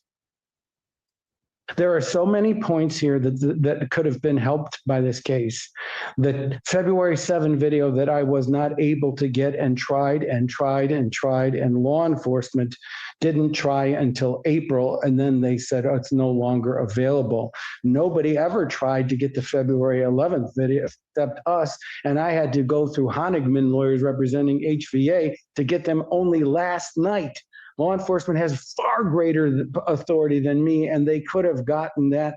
And how about this one? The text message, the screenshot, I'm sorry. She provided all text messages to law enforcement. What about on February 22nd, it was communicated to police that she called him that night. What's the follow-up on that? Where's the evidence of that? How come nobody has to look at her phone? Because had she called him on February 2nd, Your Honor, and she doesn't deny that there's an incidence of her phone calling of her phone, she just can't explain it. That also goes to her state of mind. Lastly, Your Honor, the biohazard sticker. Okay, there was dancing around that sticker. Your Honor had a hard time getting a direct answer. I had a hard time getting a direct answer, but who could possibly have populated those fields of information other than Ms. Tralfa? Now, maybe she supplied it to somebody else to do that. But she also told us today, before I showed her anything, she expressed knowledge of every detail that was in it. The case number to the SM, the nickname, the dates, the pretrial date. And then she said she's never seen it. And then she even said that HR never told her what was in it specifically. Stop it. So, Your Honor, on any standard by which you have it, before I call law enforcement and not only ask them what they were told and why they were led to believe the case was A when it was really B, and then more importantly, what they did not do, I'm asking the court to essentially cut to the chase and grant the motion for direct verdict. This is not a credible witness, and the only thing I think you can reasonably believe is that she wasn't of the state of mind that's required by the very limited context. But if I were to rule on your motion for a directed verdict, I have to take all of that evidence, maybe rightfully or not, in the light most favorable to the non-moving party. That would be the people. I actually think the drafters of that rule think otherwise, but I admit what I said. So, which rule? 6.419, which says if you think the proofs aren't here beyond reasonable doubt. Right. However, you're also right as to its applicability here in district court, which just, I don't understand it myself. So. But even still, yes, Your Honor, that's the traditional measure. And even still, I just don't think that it suffices. Mr. Cook. Thank you. Your Honor, I would agree that the proper standard here is like most favorable to the people under 6.0001 and the applicability of the court rules cited by defense counsel. I think the court, viewing the evidence in the light most favorable to the people, could find a verdict of guilty here, frankly, based off of the text messages alone. On February 5th, the very first text message, the victim is saying, I can't do this anymore, Michael. I'm not doing this again. This is nothing but pain and suffering. February 9th, the victim again texts the defendant. I have told you once and I will tell you again, I do not want to talk to you nor have a conversation about any of this. And a little bit later that same day, I will not talk to you anymore nor text. And I expect the same again on February 9th. I will tell you once more, I do not want to talk. End of story. On February 9th, the defendant responded saying, I'm sorry that you don't want anything to do with me or this conversation, but I just needed peace. I think that's an acknowledgement that he understood that the victim didn't want to have any communication with him and that she wanted no more contact, but he persisted anyway in sending many more text messages. Again, on February 9th, the victim told the defendant, I thought I was very clear in my multiple statements of I don't want to talk. This is all I have to say. Again, please alone. Fast forwarding to February 11th, the defendant admits to leaving coffee in the locker for the victim. On February 11th, the defendant also says, I'm going home. Don't worry. Not going to have to deal with me anymore. I believe that shows that the defendant had that altercation in the parking lot, while the exact nature of what happened in that parking lot on a different standard, maybe of review, I think in the light most favorable to the prosecution, that the victim felt afraid of that interaction. The testimony of the victim, as well as Angel, shows that at least afterwards in the resupply room, the victim was shaking. She was emotional. She was on the verge of crying, I believe was Angel's testimony. I think on page 14 of People's Exhibit 1, the defendant says, I know you hate me for sending that. Thank you. If you read it, you don't need to reply. I know you won't. So he knows that this is causing her distress, but continues to reach out and recognizes that he's doing it for his own means, so he can find peace while denying her peace. I believe, unlike most favorable to the prosecution, a directed verdict of acquittal would not be appropriate, and I would ask this court continue and hear evidence from the defense before rendering a judgment. All right, the problem is that that's cherry picking. Mr. Cook was reading those February 9th messages and then he left this part out. When I said you could try and I wouldn't, that meant I'm trying not to reconcile this, and no matter what you do from now, there will be no second chances. And that string ended with, I did not understand that's what you meant by you could try. Everything up to that point, Your Honor, is an exchange that is not, don't do this.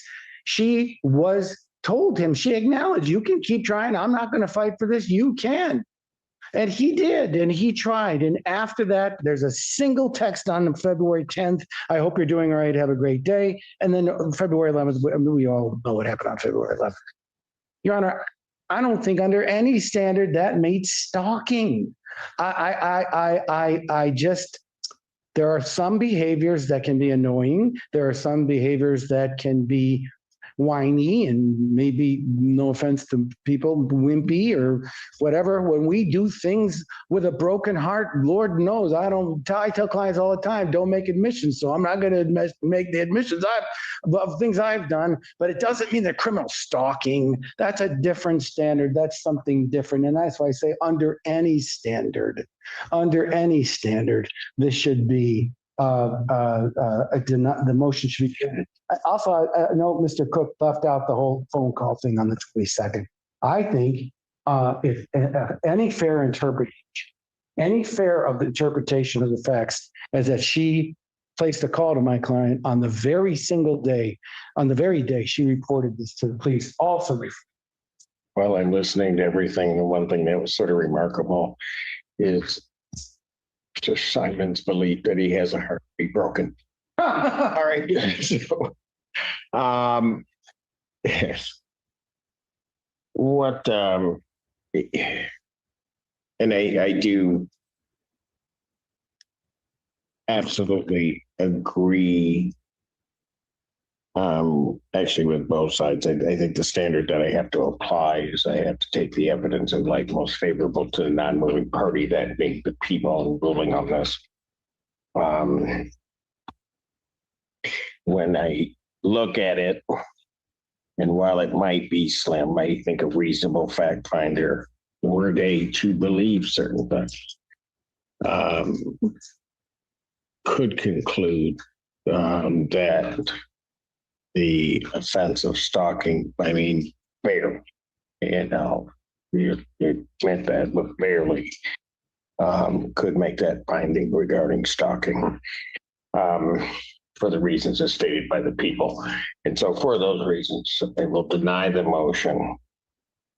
And we can proceed on. I am going to take a very brief break to decide whether or not defense wants to put on it. That's. So the court will stand in. Thank you.